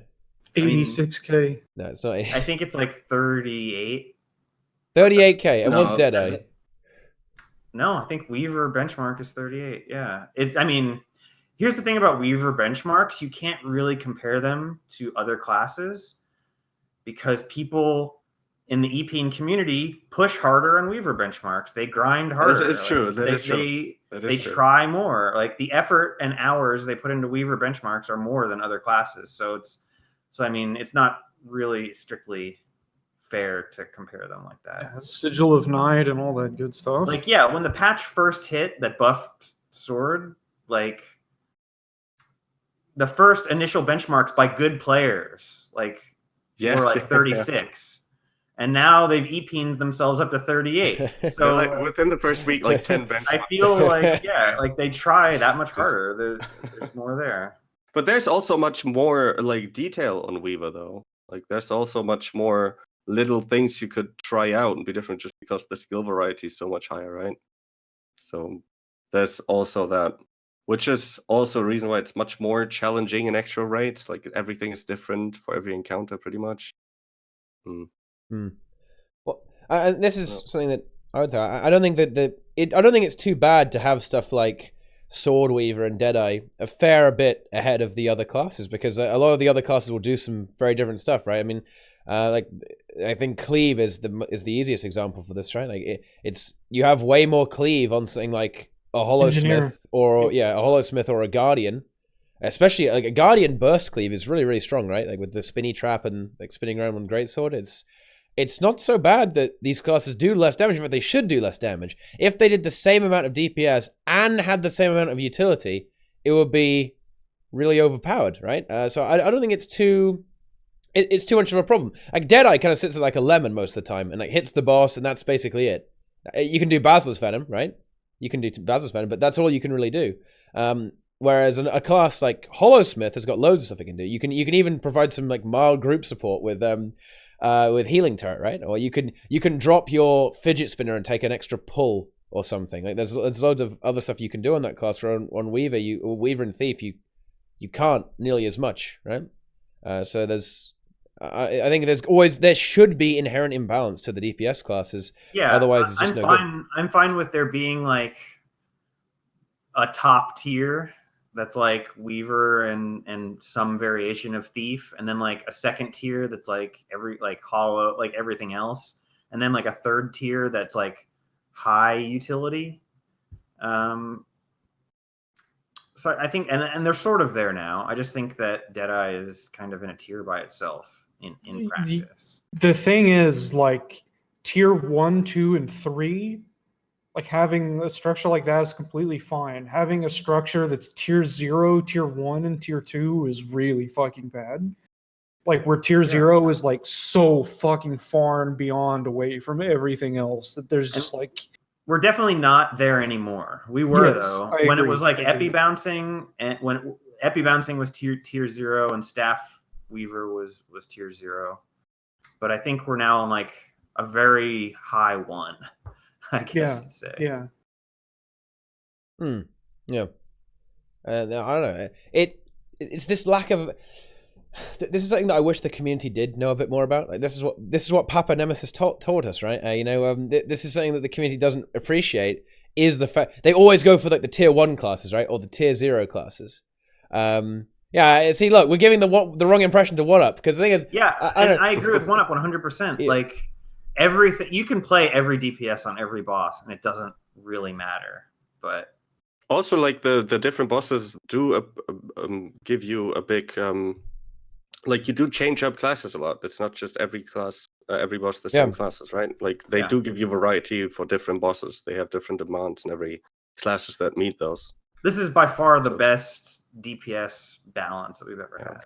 Currently, where it is today. I would say the game is pretty balanced, honestly. And I don't know, maybe I'm just biased, but I don't really mind Thief being really good.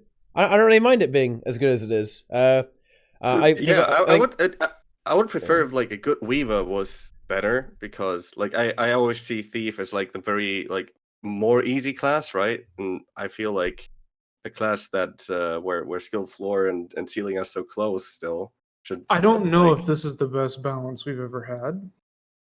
In terms of DPS classes? I think it's probably in terms of being the best and also having the same amount of investigation put into it, I would agree with that. But I don't necessarily know that it's the best that we've ever had. I think when Wing 1 first came out and no one knew how to play very well, that was a pretty good balance. Because the right answer at that point was play whatever you're best at, because everyone's so bad at mechanics and so bad at playing that playing the build that you have muscle memory on is the one that's going to be best. I think like earlier into the game in dungeons, until like, well, when people had started to figure stuff out and figure out that Warrior, Guardian, and Mesmer wasn't, I don't know. I think back then, like, it was okay. But yeah, I think when raids first came out, like, that's probably what I would consider the best. And I think we're sort of in that situation now where, especially if you pug, you should just play whatever you're best at, or whatever you find funnest. So. Yeah. I think that's actually true. You should play exactly what you want. There are some things that you should take into account with regards to the fight. For example, one thing that does trigger me a lot, man, okay, in Wing 6, is that pugs love to play Deadeye, right, on Conjured Amalgamate. And then there are just so many ads because they never kill them. All they do is auto-attack the boss. They don't do anything except just, it's so annoying. Is that the first boss? That's Yeah, the first, the first why, boss. Why do they think Deadeye's good there? What's their thought process? I don't know. I think it's very good at that boss. So it's because they think it's top DPS. They think, aha, Deadeye. Massive damage. Tier 0. Well, I think it's easy. It's a tip. It's tip. That's why people played Dragon Hunter and were bad at it, because everybody told them it's easy. It's easy DPS. It's simple to play, and then like they still didn't do the rotation that like. And yeah, the rotation is easier than others, but if you still have to kind of do it, you know. Yeah, like you still have to think about it. It's what One Up was talking about. There is this big problem with community perception that they don't see. You know, what Nike was saying about tiers is really interesting, actually. I think it would be really awesome to have a resource dedicated to that sort of thing, actually. We need to get on that, actually. Talking about, like, tier 1, which is just, like, pure DPS focus. Tier 1, a bit more utility. Tier 2, a bit more utility. Tier 3, etc., etc., etc., like that. As it goes down, you have Necro all the way at the bottom, man. Like, max utility, but lowest DPS. But still, it's a really big problem. Because people just say, okay, only class worth playing is the tier, the maximum tier. Utility is completely ignored in the balance here, where it's so important, right? It's so important. Taking into account the utility of everything you have and what it can do to ease your life in the mechanical side of things is a massively important consideration with balance. And it's one that's completely ignored by the community. So people just play Deadeyes. And go, why are we dying? Oh, I'll tell you why. It's because there are fucking 20 swords attacking us at the same time, man. That's why. There's like so many ads. What are you doing? Okay? Similar to the Deadeye on Conjured Amalgamate is the awful Pug Mirage on Largos Twins. Oh, yeah, like, this the Pug is Mirage who's like doing like way worse DPS than the Warrior, and you're like, what exactly is going on here? Like, I just don't like people. They have this idea that like, oh, Mirage is the best DPS class on Largos, so even if you're complete trash at it, you should still be playing it. Like, the DPS classes are not that far apart where that's the case. I don't know. Yeah, on Largos, this is whose fault is this? Whose fault is this? Why is everyone obsessed with playing Mirage? Why do people think Warrior is bad on Largos as well? What is going on here, man? What even is this? This is just bizarre. Mirage is just incredibly good DPS there, I guess. Yes, just wait till I mean, it is the best class for it. It is the best DPS class. Then Warrior will be accepted again on Largos. Well, then they won't have anything to say about it. I think it's just like it's easier in a way to just mirror things.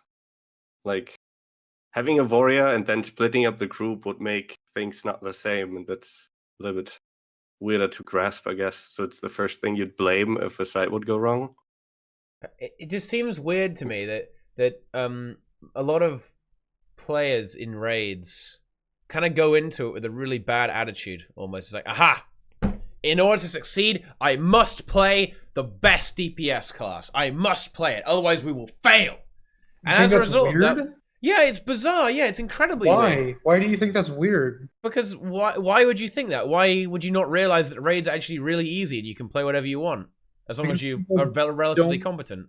People don't want to look bad in front of 9 other people, and they want to get what people give them the impression that has the highest rate of success, and they want to at least probably fail at that so they can be on what's perceived as the right thing. Like, that's how people work. Like, not just people that raid in Guild Wars 2. That's just like the general population. Like, I don't know. That's just what people do. Frosty has it right. It's funny to see people LFG for 6 Mirages on Largos normal mode. Like, come on. Like, that's crazy. I don't know. Just Condi's really good. So, but I would argue that like a Renegade is super high value there. Like, Pug should probably at least have 1 Renegade. Yeah, that's just also like kind of much still going on in those fights that like forces you to position badly for like a DPS rotation, which makes like classes like Renegade harder to pull off, I guess. So in that way, Mirage is also it's the same with Matthias, really. Like Mirage is also one of the easier to pull off classes there on like an all right level, you know. Like try a Weaver rotation, like or something, you know, like things that force you into a position. Mirage has the advantage that he can move away and that he has blinks to move away.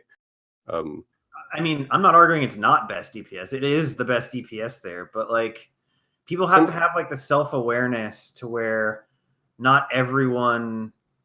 Some people would be better off playing a different build there because they're just not good at it. Yeah. Yeah, if it's like forcing yourself to play a build even though you're bad at it just because you like stupidly believe that you're going to be higher DP value, that's bad, obviously. Yeah. You have 2 options. You have 2 options. Well, there may be more than that, but 2 general options. Invest time and get good at that build so that will in fact be the case or reality matches up with your perception, or fucking play something else that you're okay at, because you're going to look like. So here's the thing. If you're like me and you go play Ram Ranch Engineer in a Pug or whatever the case is, and you beat everyone else's damage by like 10k, like that, I think says a lot about like just being comfortable on something and playing something and being good at it. And if people tell you stuff like, well, you could have done more on Weaver, you could have done more on Deadeye, kick, and they kick you out, or like they just don't want you like to play something, like if they don't see like you holding a bomb kit and they get triggered by that and like you get kicked, like stuff like that, just fucking, oh my god, they're the problem, not you. You've got those 2 options. Figure out which one you're going to be okay with doing, and then just do it. Like that's the solution to Guild Wars 2. That's the solution to a lot of things. Just fucking, I don't know, make up your mind and do it. I don't know. Yeah. Yeah, guys, there is already a video for this, by the way. Brazil, they think that you haven't made a video about this NG build. Exposing what NG build? The Ram Ranch NG build. I made a build about it. Yeah, I know, but they're saying that chat doesn't know. They don't know. What do you mean they don't know? They don't know that I made a video about it? They're asking for a video on it. Oh, yeah. Let me go find it. Yeah. Well, I suppose the point that we're getting at here, and I think is maybe getting slightly lost here in all of this intense debate, is that it's just not necessary. A lot of the things that pug groups are asking for are just not necessary. I mean, we're criticizing ignorance. That's all. Like meta, like it's okay to have a meta to go by, but if you like stick to it to stupendous levels, to where you would kick somebody who does good DPS and all the mechanics by just for being a different class, then it's stupid and that's ignorance. Yes, that's correct. It's just ignorance. Yeah, it just disturbs me. Why I don't understand why people care so much about classes. Like even if you go to snowcrows.com, right, and you look at all the benchmarks there, like it's all pretty okay. Everything's pretty even, relatively speaking. There's not a crazy ass gap between the top and the bottom. Even little old Necro is not really that far behind, right? And people still think Necro is trash because they're idiots, but still, right? It's really unusual why this is stuck. People need to learn to not give a fuck. That's like the big thing. That's a problem a lot of people have, is they're too concerned about, I don't know, they're just too concerned with other people and doing a bad job. Like I have this problem with Yu-Gi-Oh a lot and practicing. Here we go. Brazil mentioned Yu-Gi-Oh. Nice. Practicing online, I get fucking like, I realize that there's a lot of knowledge that I'm missing in the game. I realize that I need to learn it. I realize the correct way to learn it is to play more.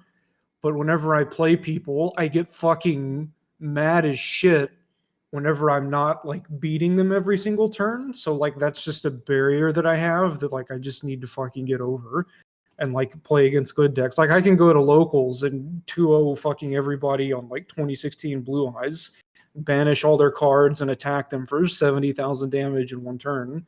Like playing against like the meta decks where it like requires knowledge of how they work, like I don't have any of that, and like that's, I don't know, like it's just fucking, I don't know. Like that's an example of something I need to get over. Like I got over Guild Wars 2 a long time ago. You just gotta fucking I think get over it. Yeah, figure it out. I think what Brazil is saying is that the reason that a lot of this stuff happens is because the general player base really doesn't have much of a clue about the actual game mechanics, right? I think the actual game knowledge and understanding of a lot of players is quite low, and so instead of even thinking about it, they will just like try. They'll assume that they just have to copy what the best players do, right? They'll say, "Aha! This is what you have to play here. If you don't play that, trash." Pretty much, and that is quite an unfortunate outlook. I think it's a bit counterproductive in the long term, and it does lead to a lot of problems. And this is something that I always complain about in raids and in pub groups. Everyone always misdiagnoses the problems. Like I always get triggered when like the pub groups are like, "Aha! We need a heal Ellie. We need a heal Ellie. That's the only way we'll survive this." Okay? It's like, no! My favorite is Gauze, we need orb clear, guys. So don't mess, like, we need the orb clear. Can somebody play stuff? Exactly, right? So, but I want to say that I don't think it's inherently bad to ask for certain classes. If you ask for 6 Mirages, I have in the past multiple times joined one of these classes and said, "Hey, can I play this class instead as well?"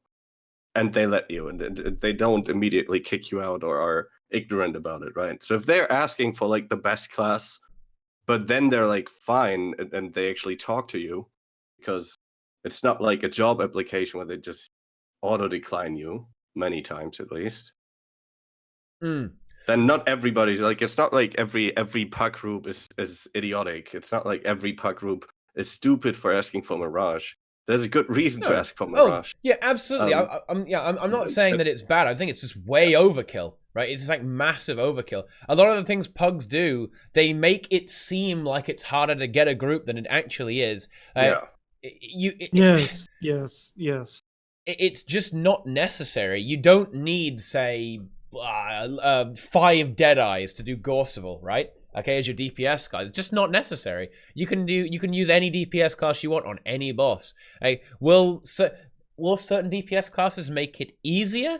Yeah, but I think Largos is an example of one where that's not even the case. I think I'd argue exactly the opposite. I think it is. I think Mirage is way easier to pull off there than any other DPS class. I would say like Necro is still easier. Except maybe Necro, but that's because Necro is the easy choice for everything in this game. Yeah. Okay, and it's like out of other classes, right? I think, yeah, fucking Necro, man. Yeah, but yeah, dude, you know what I mean, right? And it's like probably for how hard it is, it does probably pull the highest DPS. Like, that's probably for how easy true. It is, rather. That's probably true. I think a lot of other classes are pretty easy. Like Deadeye probably, for example, probably wouldn't be very good on Largos because like there's many mechanics that force you out of melee range. Yeah, I mean it's still a perfectly okay choice though. Yeah, you could play it definitely, Holy of course, shit, right? It would, but it would actually be harder than Mirage to be decent. Yeah. I think it's. I think you underestimate how flexible pugs are. Many of them using Heal Lily as a way of saying a dedicated healer or something like Heal Lily. Most of the times people will say Osmeli. Yeah, no, the people I'm not saying that. No. What I meant is that people will often misdiagnose the problems, right? So, for example, if people are just like failing mechanics, instead of actually addressing the issue of failing mechanics, people will just say, "Aha! I know what's going wrong here. We need to bring out a Heal Lily." Instead of saying, "Aha! I know what's going wrong here. We're failing X mechanic, right? So we should not do that." Right? That's the problem. And it perpetuates raids being really hard because if they keep failing the mechanic, even with the Heal Lily, it's going to be really difficult, right? Because if you fail mechanics, you're going to have a very bad time. But it's this kind of misdiagnosis that causes a lot of problems. Like on Zera, they'll say, "Aha! we need a healer, but it's like 3 battle mages free casting on them. It's like, well, I mean, a healer ain't going to save you from that. I mean, it might be able to sometimes, but not all the time. There's a lot of things that can go wrong, like, that are avoidable, but pugs misdiagnose it, and they perform the wrong reaction to a problem, and then it ends up just not really getting solved, and it just carries on, and it's a miserable failure. Okay, the battle mage is free casting, exactly. Necro is god class. Change my mind. I can't change your mind because I agree with you. That's not how that works. What do you mean? That's not how that works. That's not how the burden of proof works. Yeah. Just FYI, it doesn't work that way. No. I know it's a meme, but it just triggers me so hard. I'm making a very strong claim. Prove me wrong. It's like, debate I don't me. have to do that. Yeah, it's like, debate yourself. Like, whatever. No, I did. Well, I mean, yeah, it is of course a kind of a stupid statement, but it is a funny meme nonetheless. Okay, I do like that meme. It's kind of taken hold a little bit here. We've been having a lot of debates recently. Okay. Well, Blue, what are you trying to say here? Toxic Tea Time. Guild Wars 2 is a great game with tons of new content. Debate me. Wrong. Wrong. Yeah, but I don't know. I don't disagree that Mirage is best in slot. I mean, it obviously is, right? Like, Mirage is insane DPS on Largos, but I mean, I'm not trying to go into detail on just Largos Mirage here, right? I'm just saying the concept of asking for the best DPS class for something is not genuinely in its core bad. It's like, as long as you're not ignorant afterwards, then I think it's totally ask for 6 Weavers. But then if somebody joins on Power Reaper, still take him. If he tells you that I'm decent on Power Reaper, give me a chance, then don't be like an asshole. Well, yeah, the funny thing about Largos especially is that Largos people wipe because they eat mechanics and they fall off the platform and they get their boons ripped over and over and over again. Like, that's why they fail. So, like, which DPS class they're playing, like, that's very irrelevant to the outcome of the fight. Yeah. So it's just, that's like Teapot said, it's misdiagnosing the problem. It's if I was a pug, by the way, I would not ask for 6 Mirages. I would ask for 5 Mirages and a Necro. I would ask for 6 Mirages, Roca. No, seriously you're though. A fucking tryhard, No. Okay? You're an elitist and you're ruining the Look. just like Nike tried to, as many Reddit comments have pointed out at this point. Dude, Nike is toxic as... I used to respect Nike. I did, okay? But it's just sad. It's sad to see what's become of him, okay? Like, what he is, with the level he has stooped to. I used to respect the Brazil, meta. but that debate with Bagawan was just embarrassing. Oh, God. That's why I'm banned and he's not, right? Ooh. Oh, that's not the case? Oops. Damn. Debates. Well, I suppose what bothers me is that I feel like the DPS check on Largos is actually really easy, right? And seeing people wipe to DPS and then say, "Aha! We need more Mirages." That's not the problem. I mean, it's because you suck. I'm absolutely with you on that one. I see that all the time in pugs. People don't see why they are actually failing, and they're like trying to solve it the wrong ways, and they're going further down the wrong way. And totally. Yeah. I think I expressed myself quite poorly. Like, that's what I actually mind. It's not that I don't. If you want to have 6 Mirages, like, go ahead, right? But if you have, say, if you have no Mirages, then you wipe to the DPS check. That's not because you don't have any Mirages. It's because you're not very good at doing DPS on your class, right? Even on CM, the check isn't that hard, right? Like, even on CM, like, the DPS check is not really that strict on Largos. I'm just saying, like, if you see a puck like that, don't be like, they want Mirages, I can't go in. Try it anyway. Yeah. Like, what's the worst thing they can do? Kick you and you move on to a different puck? Yeah, Unless shatter you're my an ego, that's which not a clashes big with my problem. worldview. So that's not going to work. Can't have Gay that. Gay CM. CM. No. Whereas in reality, I think pugs could be a lot more accommodating, but they need to realize that sometimes it's not the class, it's the player, and in fact, in almost every instance, it's the player, not the class, right? I think I said that the wrong way, but anyway, yes, yeah, no, I said it the right way around, but then I changed the way it was because I said, never mind. Basically, people are bad at this game, and it's not the classes that are bad, it's the players. Yes. Change my mind. There you go. Debate me, chat. Debate me. Yeah. I'm toxic now, by the way, because I caught a guy trash in Samrog CM. But he was trash, okay? So it doesn't count. All right? Dude, why do you do this to the community, Yeah. man? Poor guy. Was he a pug or a leech? A salt leech. Well, it was a pug and a leech. Oh, that's the worst combo. Yeah. So there you go. An easy Then he class can deserves carry that. a bad player. Yeah, that's kind of true, I guess. Ish. I mean, but... there is a relationship. There is a relationship, but it's not all there is. Yeah. A good player makes a bad class better. Than Yeah. a bad player makes a good class. I mean, there's always subtle hints that someone's not good, even if they're on like a very easy to play class. Like, there's always something you can see. Like, I don't know. Like it's if someone's playing even Shorpo Soul Beast. Well, that gives them away right away. I mean, there's if they're not flanking, like, just wow. It's noticeable. It's noticeable when they're not flanking a lot. Like that, it's easy to tell when they're front shooting the boss, and it's like, well, your DPS is trash because you're shooting the boss from the front. Like, you don't realize like the first mechanic, literally like #1 mechanic to that build, stand in the right place. Like, so like even like the easiest bosses, people can like give themselves away for not being good. And or like, I mean, everyone's seen the pugs with the Chrono. Like I saw Mela in a pug the other day, and he didn't have quickness. 2 Chronos in this pug, and he didn't have quickness for like 7. He had like 25% quickness uptime. What the fuck? Like, it made no sense. Yeah. And it's like like the Chronos obviously just expose themselves like so badly. Yeah, and this happened with Kadim CM actually. Like all the DPS players who think they were hot shit, like, got exposed so fucking hard when I was trying to do like daily Kadim CM with people. It was like pure hell because they can't dodge at all. They cannot survive anything. They have to. There's one mechanic they've got to dodge, and they have to not stand in the hitbox, and they just struggle with that. It's like, what the fuck? It's delusional, delusional elitism. Okay, that's what it is. Okay, it's what you got to do. One thing. Just like, go in the safe spot. That's it, basically. I had AFK in the safe spot, Roca. Okay, the entire time. Okay, well, you can do that. Yeah. Oh God, yeah. Well, Necro again. Fucking Necro. Like the Necro just devalues the entire challenge mode. Every challenge mode. No. Yeah, it does. Yeah, it does. The class that allows you to stick on a safe spot and ignore it. So yeah. Yes. Damn it, Necro.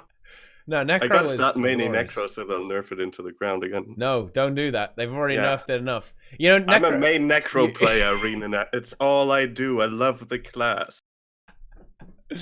Go to the people happy spot, exactly. And people will still die, even there. You know, that's just it's amazing.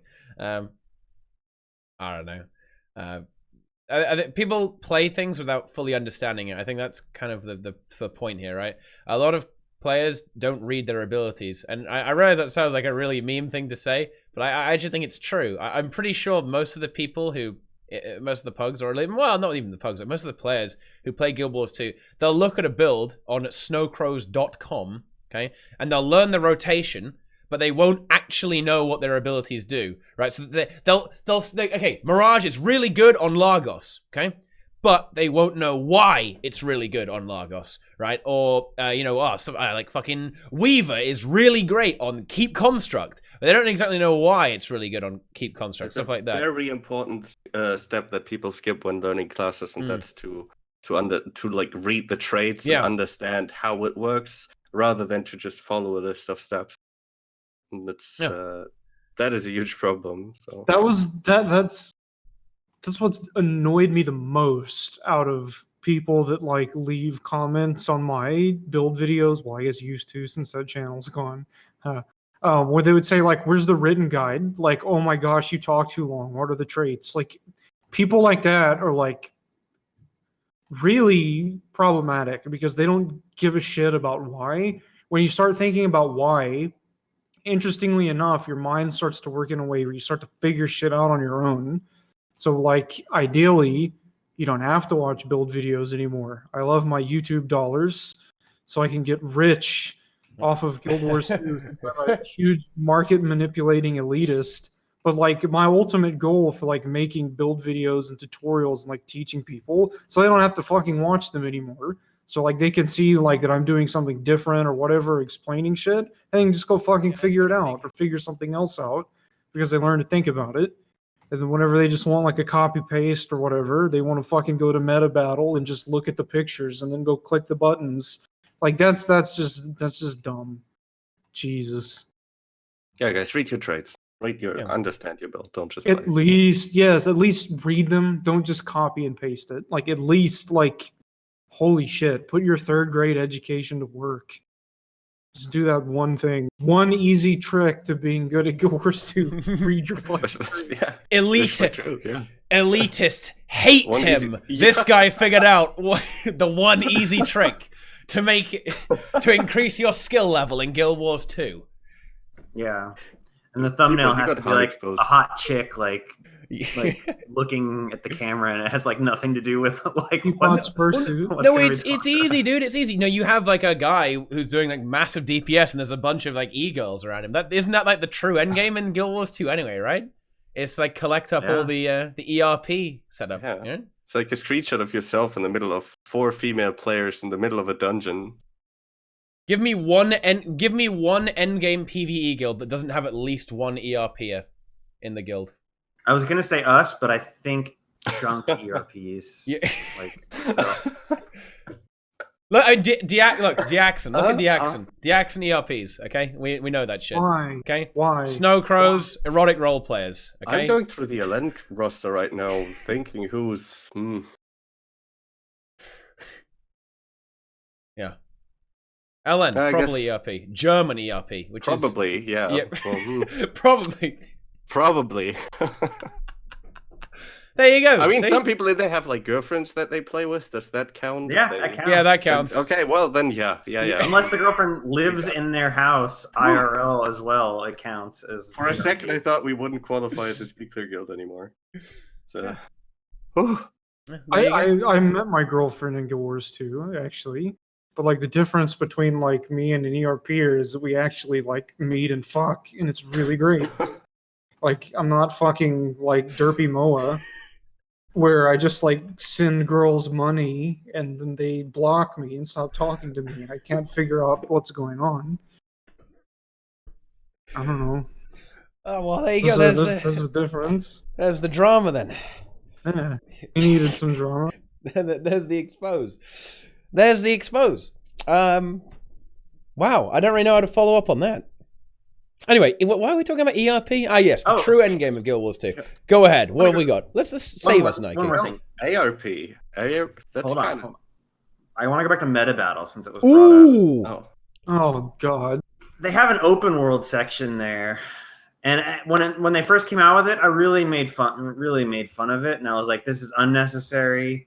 People should play whatever they feel like playing in open world."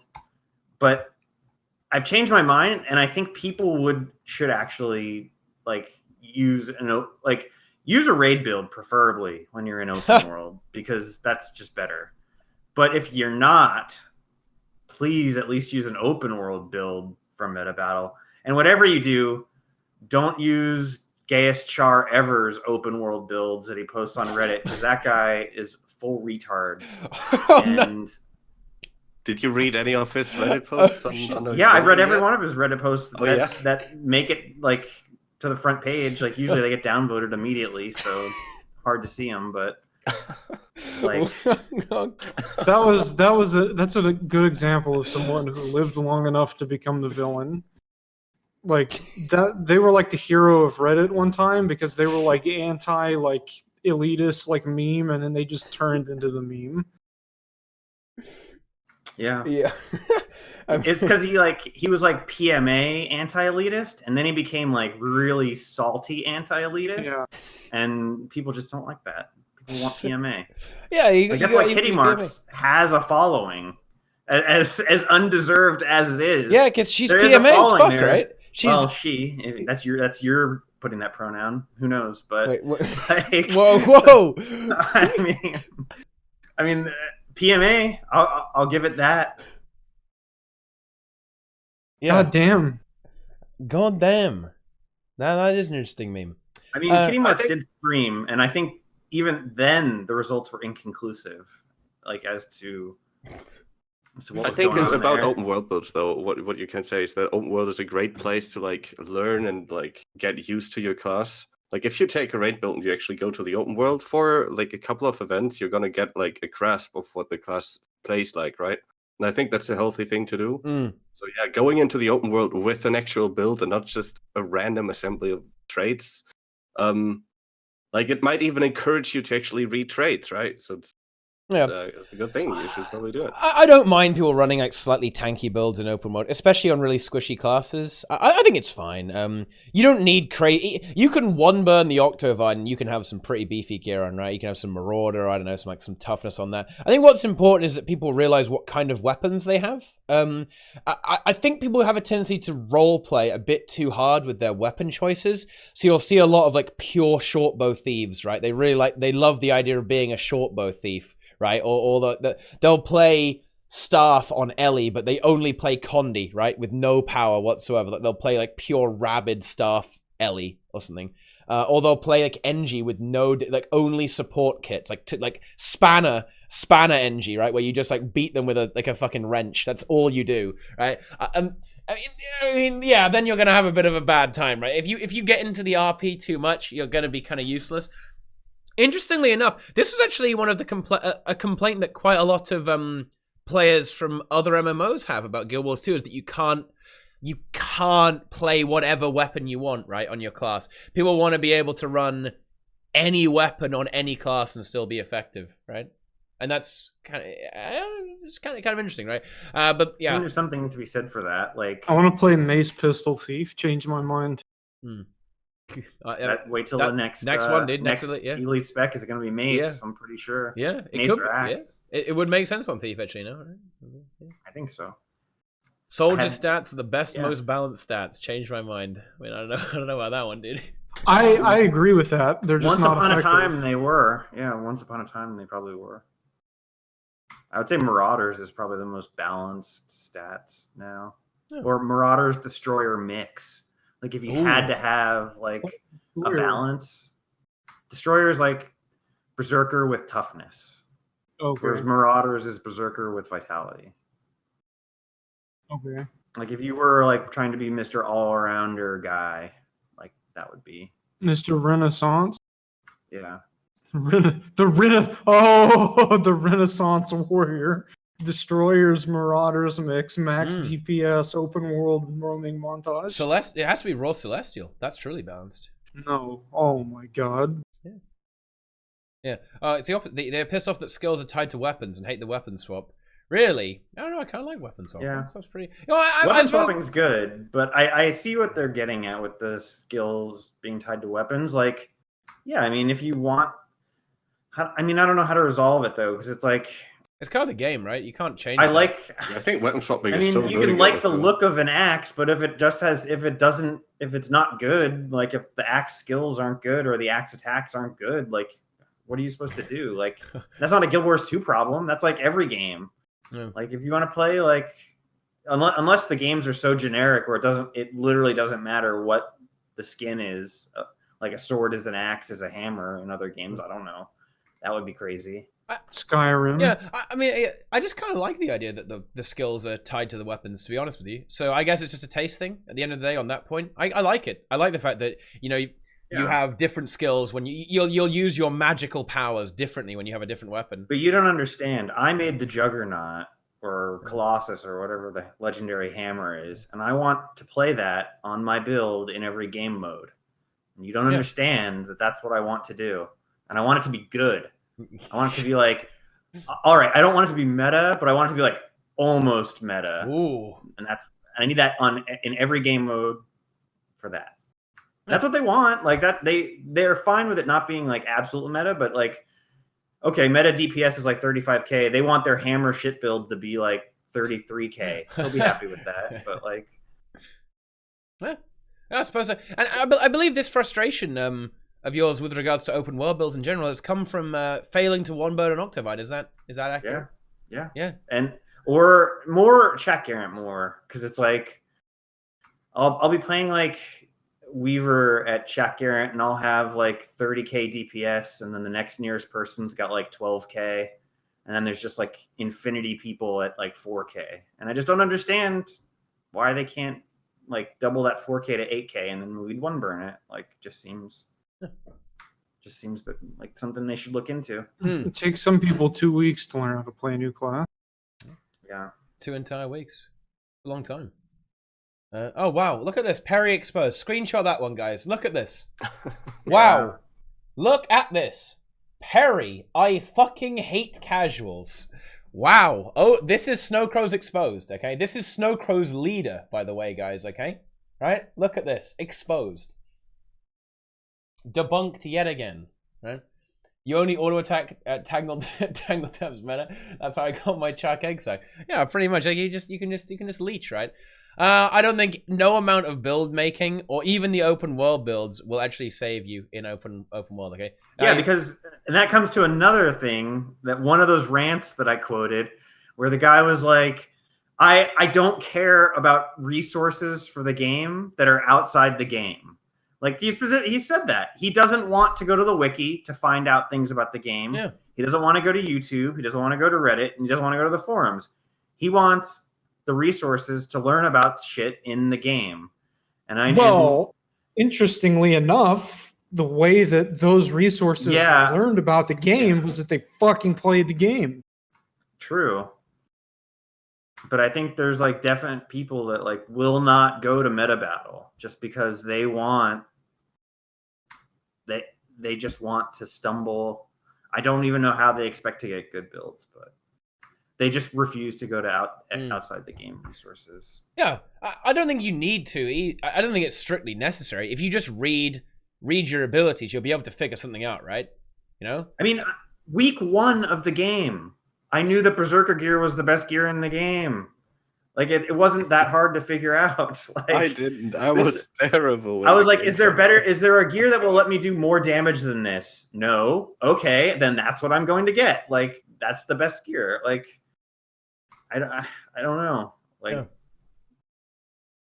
this is something. What Tengoki is saying here is really interesting. I would love if there was some kind of starter gear you could get that you could, if you get to level 80 and you can, and there's like there's a baseline gear that you could instantly swap, like especially for raids. I would really like this actually, because to kind of remove one of the barriers. If you go into raids and you can get a temporary armor set, right, or temporary equipment, I think it'd be really cool. The first actually. Halloween where you could rent the weapon skins. Yeah, something like that.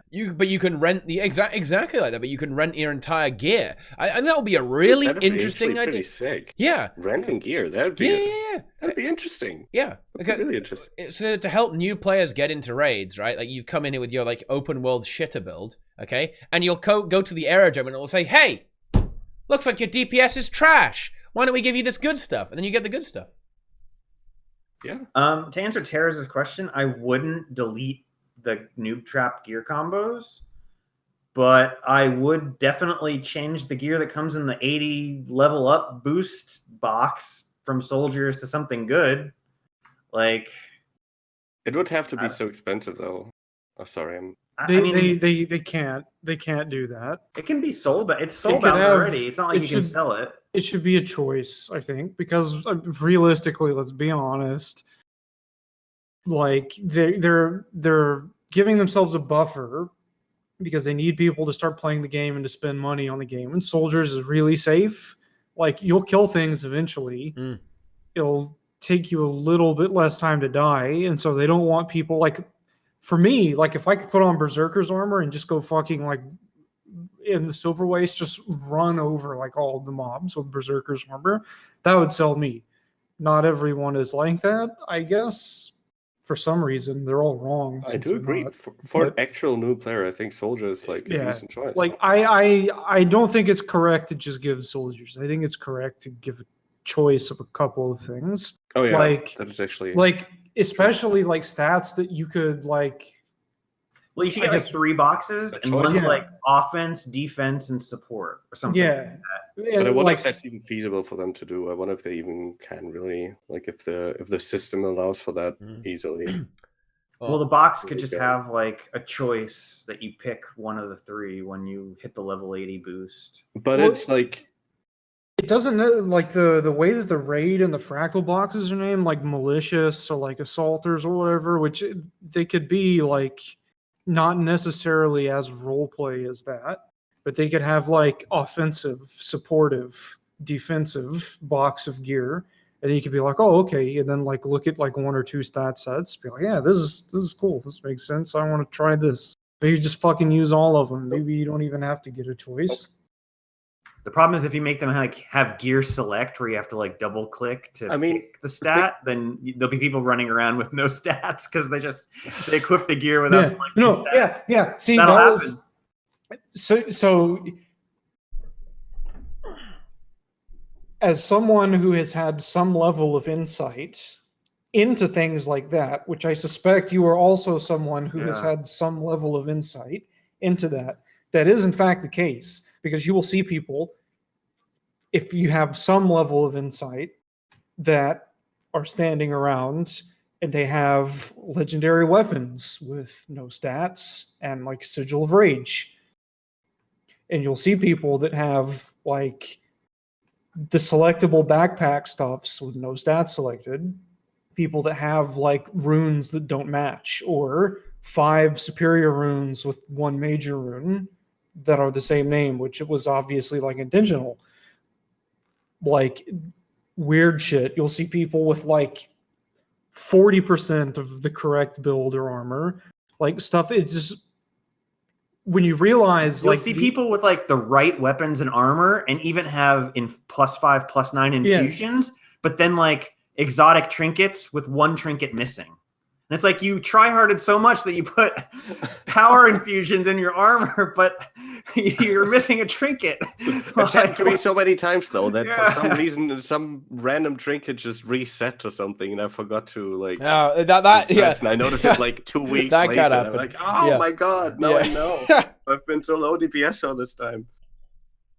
Yeah, there are some issues with that stuff. And when it comes to new players, I do think they should be pretty beefy, like very beefy. Because some of the open world stuff will one shot you, right? Like a lot of the stuff can kill you really easily. I think the system that Brazil described is perfect. I think it's probably just taking them some work to do it, and they were thinking, hey, what's the easiest gear that we can just throw on people that will enable them to do it without the choice, basically.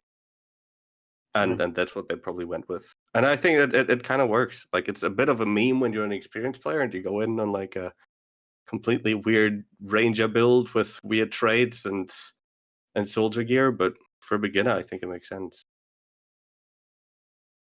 Yeah, absolutely. And there are some people saying that like they should get rid of like the when it comes to getting rid of the dead stats. I don't know. I remember one of the most exciting things. Like I was so fucking hyped, dude, when I heard about Plague Doctor. I was like, oh my god, heal necro boys. Turns out it was a bit rubbish, but that's not the point. I really love adding stuff like that. It's so much content. In a way, it's so much content. You know what I mean? Here. I'm gonna real fast. Okay. Some of you have already seen this. Let's go. This was a picture which I was made aware of at one point in time. It's classic. This explains it all perfectly. Everything we have talked about on this tea time, this is the embodiment of it. Oh my god. Holy shit. Make sure you guys DPS. Oh my, he's flaming people for DPS. Wait, what? Oh my god. Rune of Thorns, Rune of Lissa, Rune of Grenth, Lissa, Rampager, Carrion. Oh my god. That's not uncommon. Oh, you could walk around the aerodrome and see 1,000 of those guys running around. Like that's every pug has at least 2 or 3 of those guys in it. Like dude, those 2 weeks of gear check really changed you, didn't they? Changed me? They really left an impression, didn't they? Like as well. I would love to have gear check. Was literally my favorite thing in the game. Like just looking at wow. I completely like I wouldn't like call people out in map chat because that's like fucking toxic. But just like looking at people and going, oh my god, like that was just so satisfying. Like it was so satisfying. It was like finding your neighbor's bank statement, and you get to like see like what they have in their bank account. And you're like, oh, you're broke. Like, it's great. Wow. Yeah. Yeah, I don't know. I would love them to add more stats into the game. And it's not that they're not viable. If you want to play, say, Plague Doctor Hybrid Firebrand, that's completely viable, right? If you want to play Plague Doctor fucking Condi Ellie, you can probably do something like that with some, get some Balthazar runes, bit of healing in there. You can play hybrid builds, but hybrids are just typically not as efficient as doubling down on everything. And that kind of goes into the core problem. That's kind of, we come full circle here, guys, when it comes to the balance. I would love to see them make hybrids more efficient in general, actually, when it comes to the class balance. So you can actually spread a lot of the roles out a little bit. Yeah, Plague Doctor Firebrand Open World is a lot of fun. Yeah, it's absolutely fine. Nothing wrong with that. The thing is, these stats are viable. They're just not optimal. And even if they buffed up hybrids a bit, or they buffed up these other stat types, or made builds that work with them, they might still not be optimal, but that's okay. There's always going to be optimal stuff, right? That's always going to be the case. There's always going to be this X stat that is better than the other stats. It's impossible for it not to be the case, pretty much. It might get very close, but something is always going to be better than other things. Like unless it's the same, right? That's just how balance works. It's never going to be the case that everything is literally perfectly balanced. Okay. Perfectly balanced. Perfectly balanced, as all things should be. Okay. Yeah. Wait. Let's see. Perry's got one here. Wow. I snapped my fingers, my and gosh. half of the gear check went away. Yeah. Selly in PvP, if they buff hybrid shit, they'll get burned hard. Well, I mean, honestly, it won't matter that much because the game is a lot slower now. Like the game for hybrids to be really annoying in PvP, I think the game has to be a lot slower paced than it is. It has to be like an attrition game. Otherwise, it's just not gonna. You won't get value.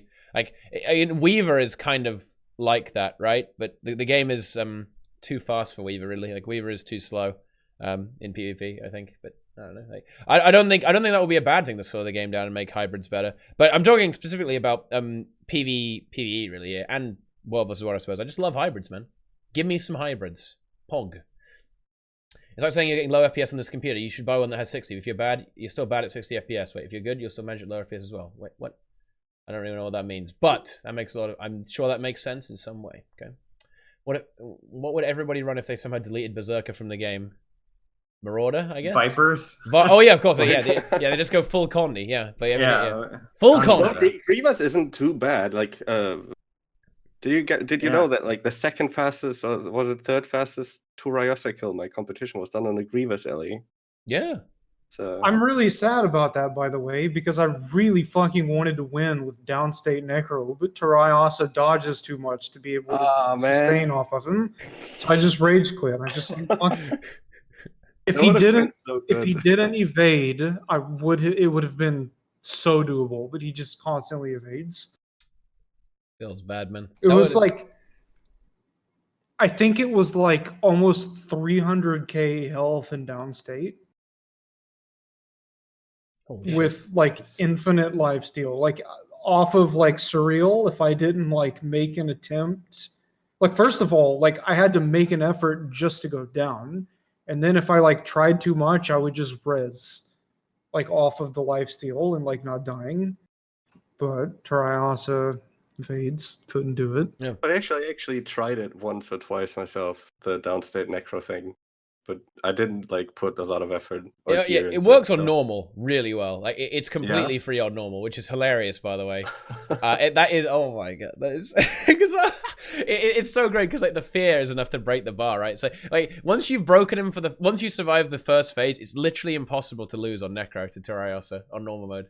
Like, you cannot lose. It's completely free, which is hilarious. I found Renegade worked pretty well as well on normal mode. I did like with the quite fast attacks, right? I guess that's no, just because like your pet perma-resses you and you just slowly auto attack him down and you don't die. What is this degeneracy?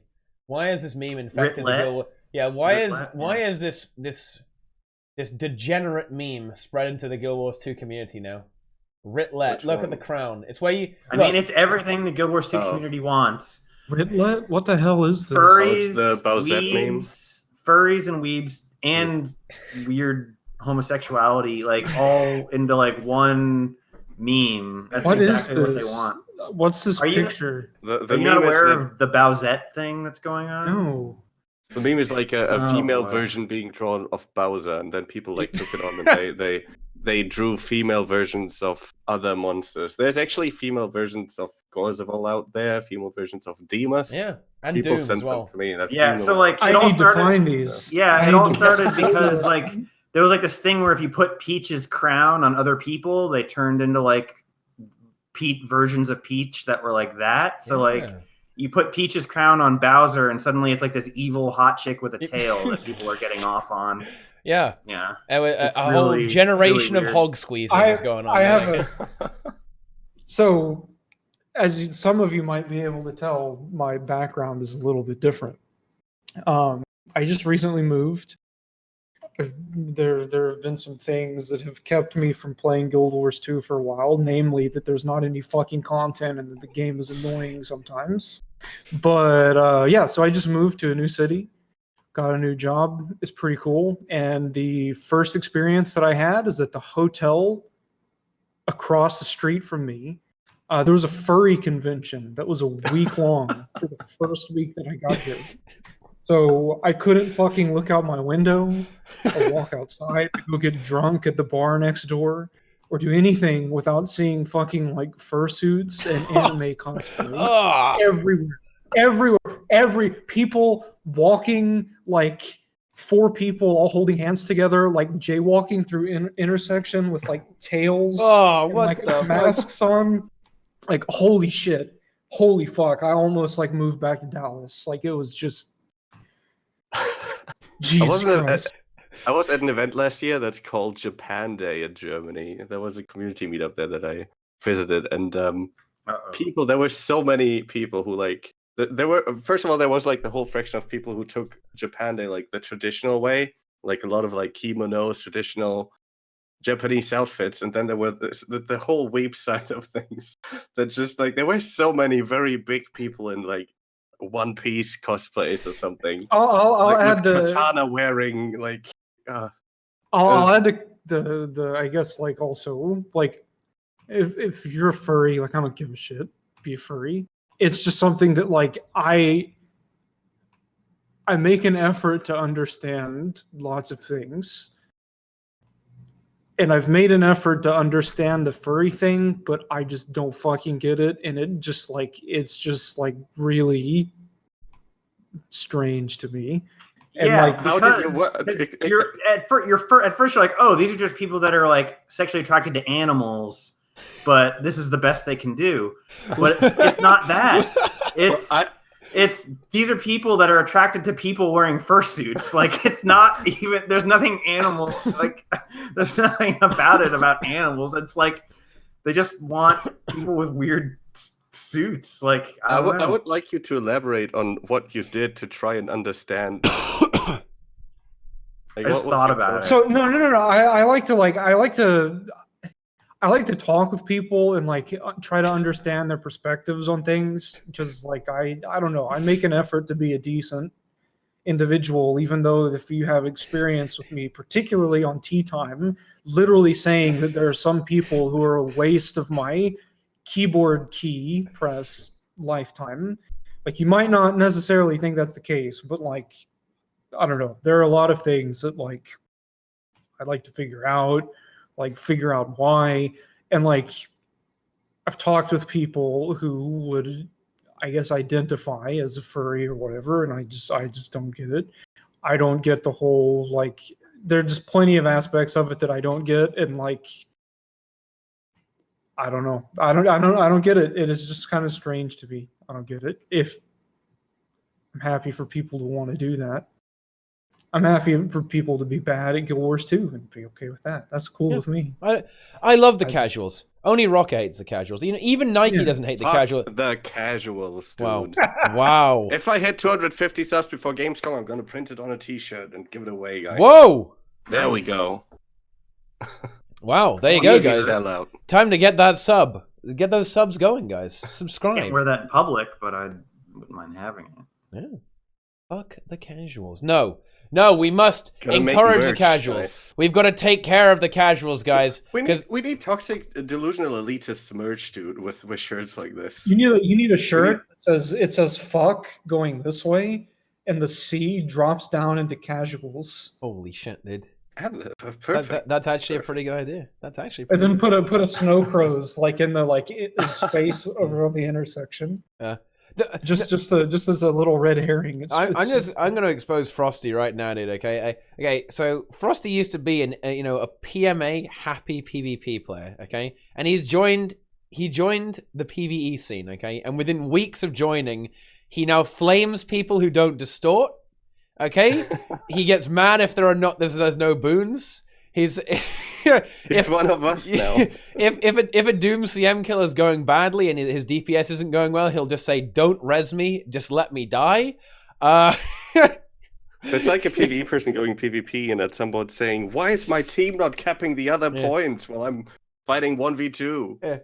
He is now toxic. He has become elitist. He's been corrupted. It just proves, guys, that PvE is the true toxic game mode. Okay, it's not PvP at all. It's us.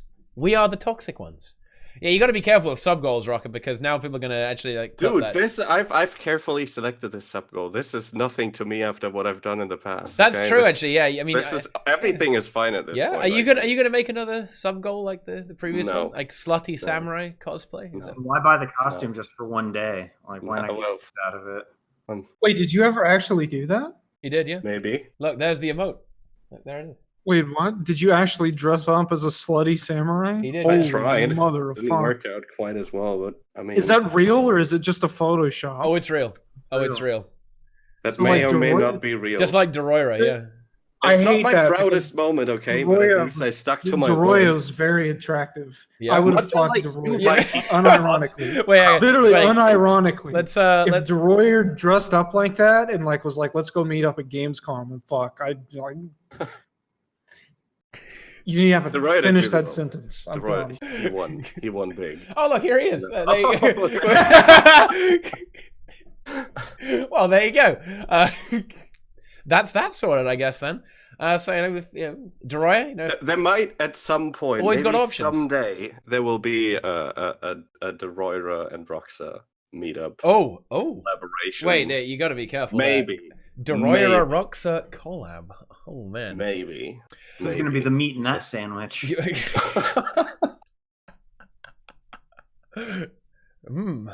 Well, I think that this is a pretty good time to wrap up the tea time, guys, seeing as we're not really talking about the balance anymore. So, what's well, do we have anything else to say about the balance anymore? But we talked about comments? like nothing other than Chrono, actually. Yeah. Well, Did we actually go through a single class change? I talked about Maybe the Dragon Hunter buff. Yeah, well, I mean, the thing is, a lot of the other changes are, fair, not completely earth-shaking, right? I think we talked about the general concepts of the balance of about 10 targets, stuff like that, right? So I think that's fine. I think we covered a lot of stuff. There is one question I wanted to ask. Let's go. A little bit more World vs. World than me, right? This was one thing I was wondering. Yeah. Do people play Core Necro now in World vs. World? Anywhere? No. At all? Or in PvP? No. Core Necro is trash compared to Scourge and Reaper. All right. I mean, Because people told me there were like very high numbers with the new life transfer that got buffed pretty significantly. There might be some very niche situations, actually. Like, life transfer with power will do a shit ton of damage, but like Scourge is better in World vs. World. Okay. In That's all I wanted to in clarify. PvP, there might actually be some builds, right? I can almost see it, but compared to Reaper and Scourge, no, it's not good. I don't think. But I could almost see it. Okay, I'll give you this. Okay, here's the thing, Roca. If no one ever attacks you, okay, it will be good. Okay. However, if anyone attacks you, you're fucked. And I was just looking at, like, for example, also the Focus 5 skill that got buffed and was like, remove like 3 boons or something, or corrupt 3 boons. And I was like, that sounds like something a World vs. World player would use. Why is this not being played by anyone? So, well, it's because the weapon is quite clumsy. That's the reason. It's very easy to dodge that attack in PvP. In World vs. World, it's quite strong. You can like randomly one-shot people with that now. You can do like 9k crits with that in World vs. World. And that I'm not sure what gear that was. You can probably get, if you're in like full Zerk, you can probably like a power build on Necro. You can probably get even more than that. Like focus in World vs. World Zerging can actually be good now because you can Spinal Shiver someone and just destroy them, right? Just randomly. However, in PvP, it's probably still not good because it's very slow and it's quite clumsy ability. So it's still not going to be that good. But on power Necro and World vs. World, Focus is definitely a good choice. A lot of the offhands for Scourge are all good, actually, in World vs. World right now. They all do different things, and they're all better in different ways, right? So it's... yeah, there's a lot of different things you can do now. Yeah, the Focus buff is actually a pretty interesting buff, for sure, yeah, actually. But... yeah, I don't. In PvP, I'd be very surprised if it saw play, and it's just too slow, too easy to avoid. But I mean, if you can land it, you'll ruin people. You'll end people with it. But if you can't, then it's just a wasted skill, really. But yeah, that's all. All right. One last thing about the balance before we go back to Dragon Hunter. Let's talk about the sword buff that everyone thought was a nerf. People need to understand the game before they make histrionic, over-the-top comments on Reddit about nerfs. Oh my god, sword got nerfed. It's like, actually look at it, do the math, and maybe go to the Golem and test it out before you go on Reddit crying about why they nerfed it, considering it got buffed. Like, if you don't understand how aftercasts work, shut the fuck up when it comes to talking about buffs and nerfs because you don't know what you're doing. Like, it was absolutely out of hand. Yeah. Yeah, I initially I did think it was a nerf, right? Because they've reduced it reads the like thing a that nerf I was missing if you don't pay attention to the aftercast thing. I just didn't realize it was that AIDS, right? I didn't realize it was that bad on the third auto attack, right? I just never I never tested it before the patch, so testing it after the patch a little bit hard. Yeah, but I mean, you could still figure in the aftercast and see, but. Yeah, I'm happy that you pointed it out to me. People so underestimate aftercast. It's like why there's toxic like weapon stowing. Gravedigger and Power Necro are terrible. Yeah, like there's weapon stowing on like every benchmark now, and it's complete AIDS because of these toxic aftercasts that they need to get rid of. But like aftercasts are so important. So when you see something that says aftercast reduced, you got to be like, oh shit, that's a very big change. Like. So, like, wait, so is that all they did? They just reduced the aftercast? They lowered the damage. They lowered the coefficients, but then also lowered the aftercast. Yeah. So like, the net was a buff. But yeah, everyone... just like at first sight, it looked like auto tech minus 18%, minus 15%, minus 15, and then it was like 0.25 seconds of the aftercast. So at first sight, it looked like a nerf. Yeah, it was certainly pretty weird. I think not much else exactly changed. They kind of made Deadeye a bit less annoying with Rifle, but it still aids as I understand it. We can just wrap this up at the end of the stream, guys. There's the balance patch real quick. We talked about the important stuff anyway. That was basically it. Like Sword and Warrior, they buffed a bit. Spotter again. That's probably the next biggest thing. Dude, Ellie needing Spotter again. And God forbid you buy regular curry. Yeah, no. I want to buy the expensive food, not the cheap one. What the hell's going on here? I was really surprised by this change. Like Ellie already was like, we're already getting beaten by ArenaNet, and then like a few weeks later, Ariana's like, have an extra punch on me, and then just whack him. Like, what? I think they probably didn't expect it to be like. I think they probably wanted to give value to Spotter, and when they initially did the change, they probably just weren't. Maybe they weren't thinking about it or something. Maybe that was something they didn't intend. That now Ellie doesn't need Spotter again. I thought it was a good change, by the way, because I'm actually slightly annoyed by this debate going on in squads every single time. Like, I want to be in the Druid party. I want to get the Spotter buff. I want to get because you get to be higher DPS, right? But I guess they just didn't want to devalue Spotter. What I think people miss though is like if you're in the Warrior sub and you use precision food, that's literally exactly the same as being in the Druid sub with power food. Like, most people use it's like literally the same. So the people just don't understand that. They want all the buffs. Reason. All the buffs. Or you want to be in the Warrior and Druid group. Yeah, that doesn't exist. And the Renegade group as well. It's gotta exist. Yeah. I can't remember the last time I got Spotter on a Warrior. Somehow that still shows up in benchmarks, but it's not realistic. Uh-oh.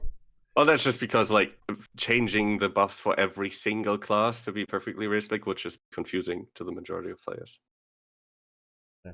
And it would be. Like a warrior player that goes to the golem who has played other classes before would probably accidentally still put on spotter and be like, oh, why is my DPS so high? Why is this benchmark so easy? Yeah.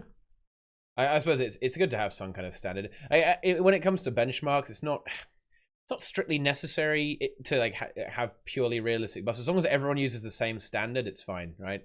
In a way, as long as everyone does exactly the same thing, then you have something to compare against, right? And that's kind of the important part about the benchmark, right? Is to as long as it makes like a minimal some sort of difference. logical sense, where it's like, okay, I'm giving myself pinpoint distribution, but I'm playing a build that doesn't take it.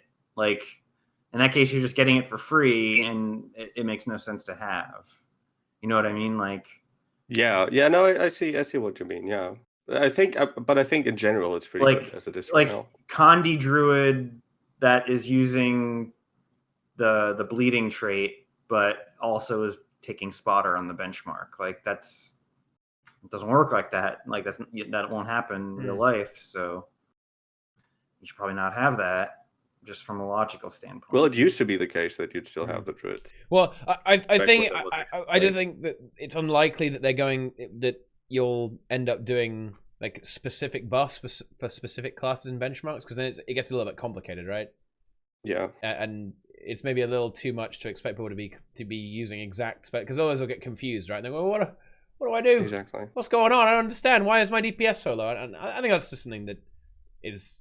I mean, in an ideal world, of course, this would be the case, but unfortunately, we live in an imperfect universe doomed for destruction and failure. Okay. So, do you wanna wrap it up, or do you want to zoom through some other changes first?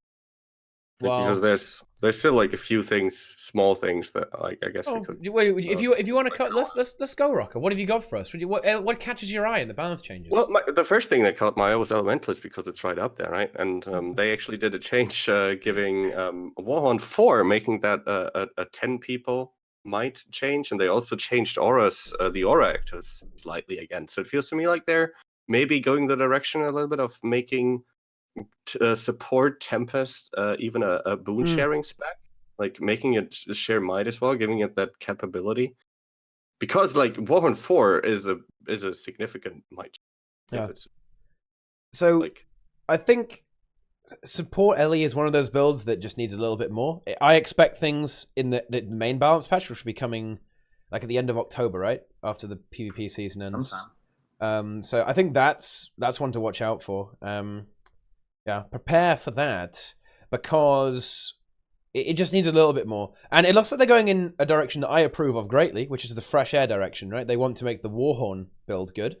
And I actually like that, because that kind of design is something where you can actually compete with Frost Spirit in a way, right? Or Spirits, because whenever you do an air overload, you'll give people a little zap, right? And that will increase everyone in your subgroup's DPS, right?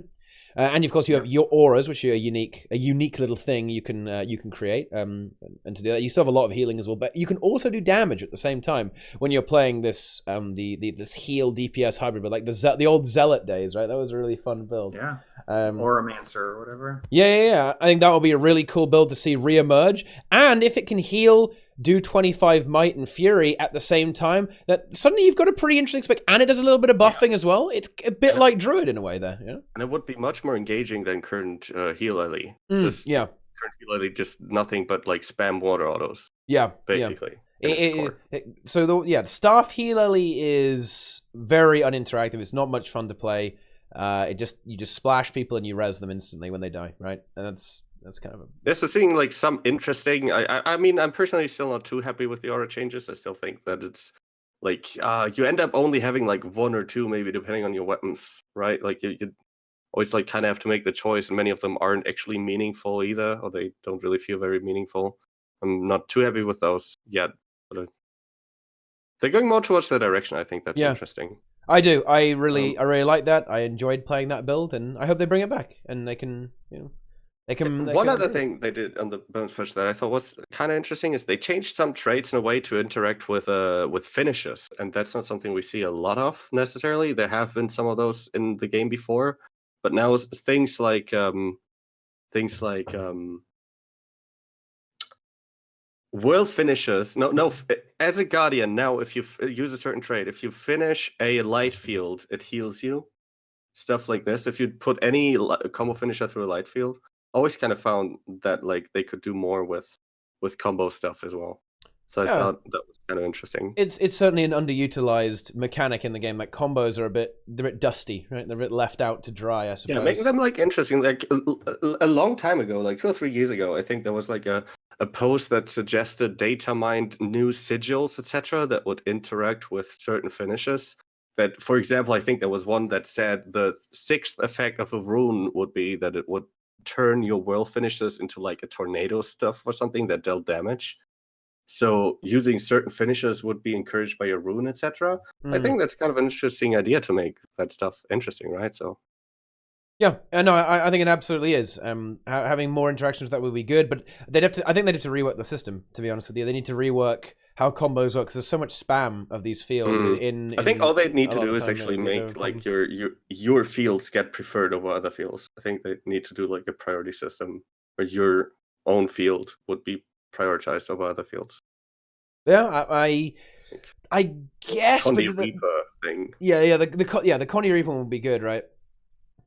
Like that used to be like shit. That used to be what like broke Condy Reaper, right? Like you'd never get your own frost field. And yes.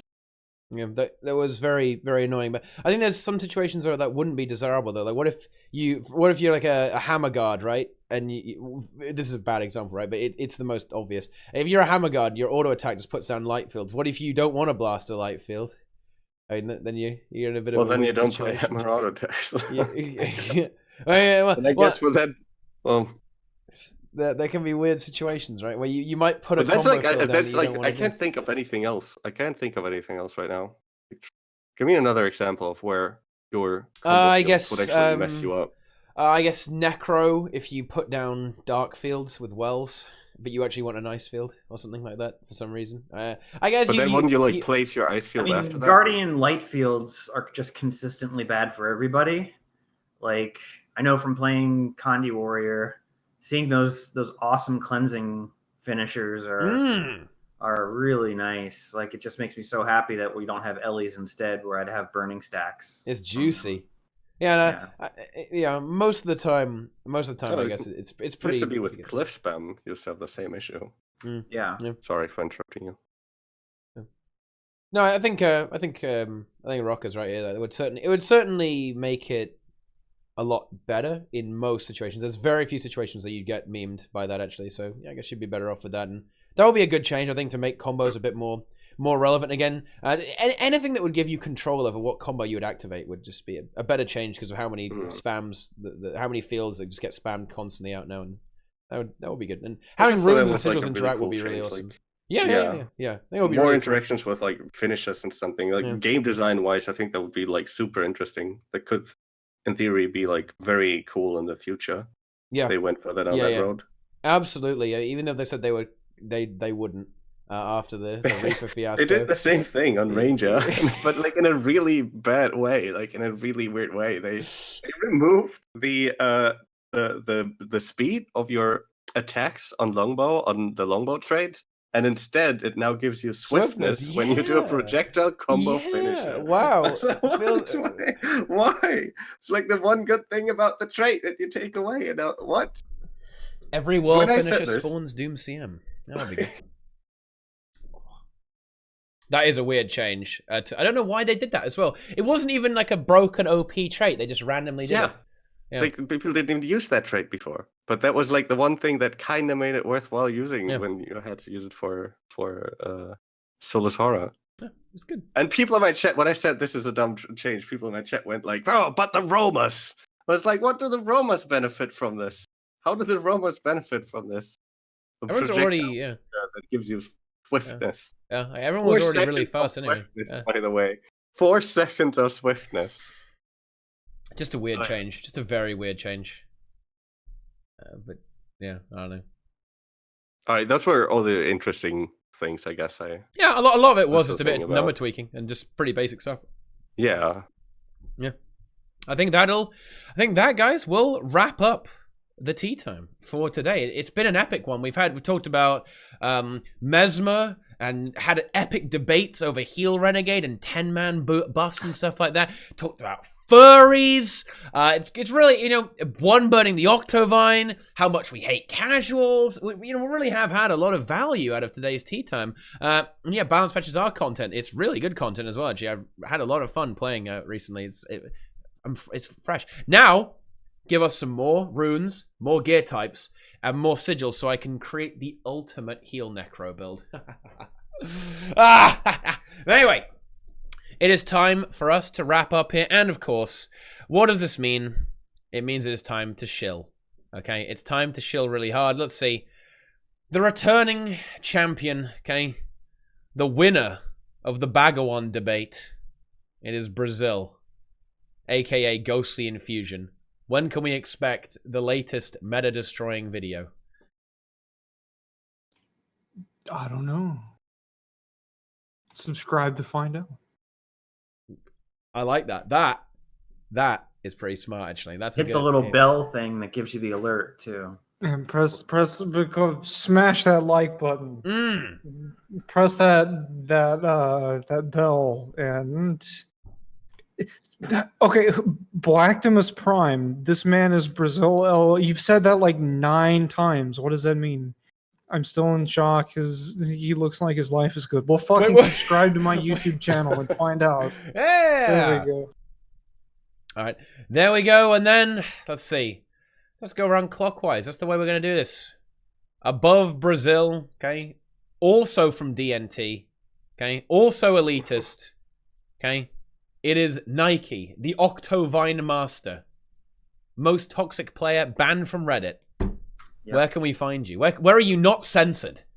Not censored on Infowars.com. No. No. Twitch, YouTube, the Twitters. Those places are good. Yeah. Come to my YouTube channel. There's fun things happening. Yeah.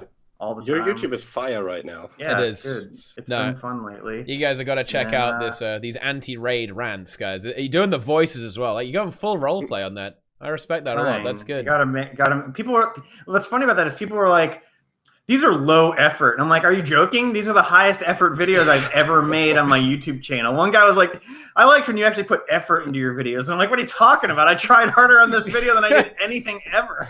Like, what? But anyway, check that out. Yeah, get on that, guys. And then finally, we have arguably the most elitist of us all. The man who hates casuals. Wants to get all casuals out of Guild Wars 2 and leave only elitists. It is Yep. That's Easy me. Roca. Yep. You heard it. You heard it, guys. You can catch me streaming on Twitch. A little bit less right now because I have a lot going on in real life. But yeah, I think you summed it up pretty well. There's not much else to say. Well, I guess that just makes me efficient, and I like that. And you know what? That's why you should subscribe, guys. Okay, you can get all the content you want here on this channel, guys. Just hit the follow button right now. Tea times every week. Okay, various other things during the week. We've got World vs. World. We got raids. We've got memes. We've got debates. Okay, what else do you need in Guild Wars 2? That's right, nothing. Okay, you don't need anything else. So hit the follow button, hit the subscribe button, follow me on Twitter as well. Okay, oh, Rocket trying to deny that he hates casuals. Yeah, nice try, buddy. Okay, Dude, like I'm saying it because people take the shit seriously. Okay, people take the shit seriously. I know, it's there's a lot really of people funny. understanding sarcasm and shit, right? But there's a lot of people who don't. Yeah. This is still the internet. Yeah, you can get ERP on this channel too, guys. Okay, you really can get everything. But anyway, follow here, subscribe here as well, or beg for a gift sub. That actually is quite effective these days, so you can get on that too. I begged for a gift sub from Wooden Potatoes today, and someone in chat gave me one. So. There you go. Ooh. See, look, it works. It works. It actually works. Anyway, you can subscribe on YouTube as well. You can see me talk about the balance patch a bit more, even though we're talking about it right now, so it's not even necessary. You can watch me open Blackline keys and some other bullshit, okay? And there's loads of videos, memes, highlights, stuff like that. So get on that action, guys. Follow everyone here, okay? Just do it, okay? Links Links below. You can find that. Links to all these people. Okay, get on that action, guys. Follow and subscribe all of them. Watch them every day. And of course, thank you guys for watching. I really appreciate that. Hope you enjoyed the show today. It's been a big one. A big spicy tea time. That's for sure. You guys have a good day. And thanks for watching. And we'll see you all tomorrow-ish. Or at some point in the future. In the mists. Exactly. So yeah. Thanks for watching, guys. And we'll see you later.